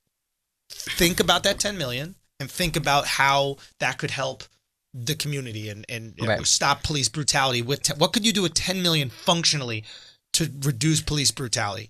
And that's one way, and I think the most efficient way to tackle a problem. But whatever, again, we're not telling you what the fuck to do. Obviously, you do whatever you want. You're an American. Ultimately, we all want to stop police brutality. We got to leave soon, but this is what I was thinking real quick. Go. This is the difference between Jordan post-retirement and LeBron even in his career. Jordan never touched this stuff. LeBron is willing to fuck with whatever and do whatever he needs to do. And I was also the Kobe Bryant, Jason Tatum thing, where Kobe Bryant's working with Jason Tatum. Right. Kobe Bryant's doing this series on ESPN+. Kobe Bryant's winning an Oscar in the Me Too era, even though he's a Me Too guy. Kobe Bryant, post-retirement, Jordan may have the better career, you can say, than both of these guys, but they are definitely going to have a better post-career than Michael Jordan. This motherfucker is a crying meme whose eyes are always bloodshot, always looks fucking just terrible, like he's dying every time you see him. Kobe Bryant looks fucking incredible. Immaculate. Working with everybody, winning Oscars, Renaissance man, businessman. LeBron James is changing the fucking world, and here's Michael Jordan. Dude, I am excited for LeBron's post-retirement, 100%. Right? Yeah. Like, you see these philanthropic endeavors right now. He's going to be Black Warren Buffett. It might fucking be. Yeah, I mean, it's just, yeah. It's going to be crazy. It might be. It'll be that kind of thing. Hopefully he gets his billion. He might not be as wealthy, but it's going to be crazy. Philanthropy and just, he's a guy that you're going to want to listen to speak. Imagine if Bill Russell got paid like today's athletes. That's what I think LeBron is going to be. So, how interesting would it be that only in retirement does he truly live up to his name, the King? Yeah, that's dope. Yeah, Right? that's possible. Like, really protecting his community, his people, his realm, or whatever the fuck you want to say, and doing all these things and leading them in the best possible way. Like, what a cool even 30 for 30. Right. Like, see what he did in his career. Yeah. And then this next career where it's like, oh no, that's where you actually became royalty. Yeah. You became, this was awesome that you could play basketball real good. Yeah. This is where you became. You were royalty, now you're a king. There we go. Yeah. Yeah, this is your Prince stage. Yeah. Do you know what I mean? Is your Prince, but when we'll see what happens. Right. You know what I mean? Anyway, dates, Akash. You go first. I gotta look mine up. Yo, guys, theandrewschultz.com. You can get all the dates. We're adding new cities all the time. The next ones that I can remember off my head, it's Seattle. Those tickets are going, so hurry up on that. Seattle and then Vancouver. I'll be up in Vancouver as well. That's August 16th and then 17th. Then I'm going to come back in the city and do some shows in New Brunswick, New Jersey, which is or is it New Brunswick? I think New Brunswick. It's New Jersey. So make sure you go check those out. And then I'm off to Europe. Come out to the Europe shows, man. That's going to be a whole lot of fun. I'm fucking excited for those, man. I think we still got some tickets left for the second show in London. I think we sold out the first one in London, but come check out the rest. Spread the word. Tell your peoples out there. You know what I mean? Tell your peoples out there. If you got some people in a city or some friends in a city, send them a clip of mine and then be like, yo, you got to check this guy out. I can't tell you how grateful I am for you guys that do that. And I know it happens because I'll be on the road and someone will say, hey, my friend said you were really funny. And, we watched a clip or two and ended up coming out. Thank you so much for the show. So thank you guys for doing that. And I got, we added Atlanta, we added Tempe, we got Chicago, we have Milwaukee, we have Madison, we have all these fucking cities. And I'm excited to come see all y'all. So thank y'all so much. Keep the assholes tight, okay?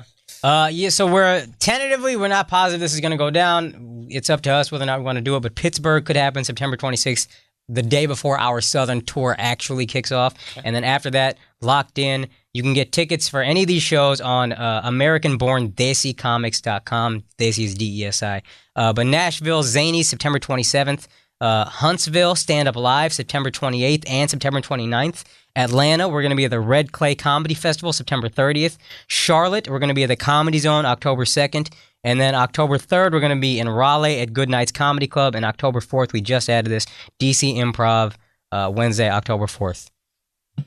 Guys, thank you for fucking with us. This has been another episode of Flagrant 2. The most flagrant. The most. Keep it tight.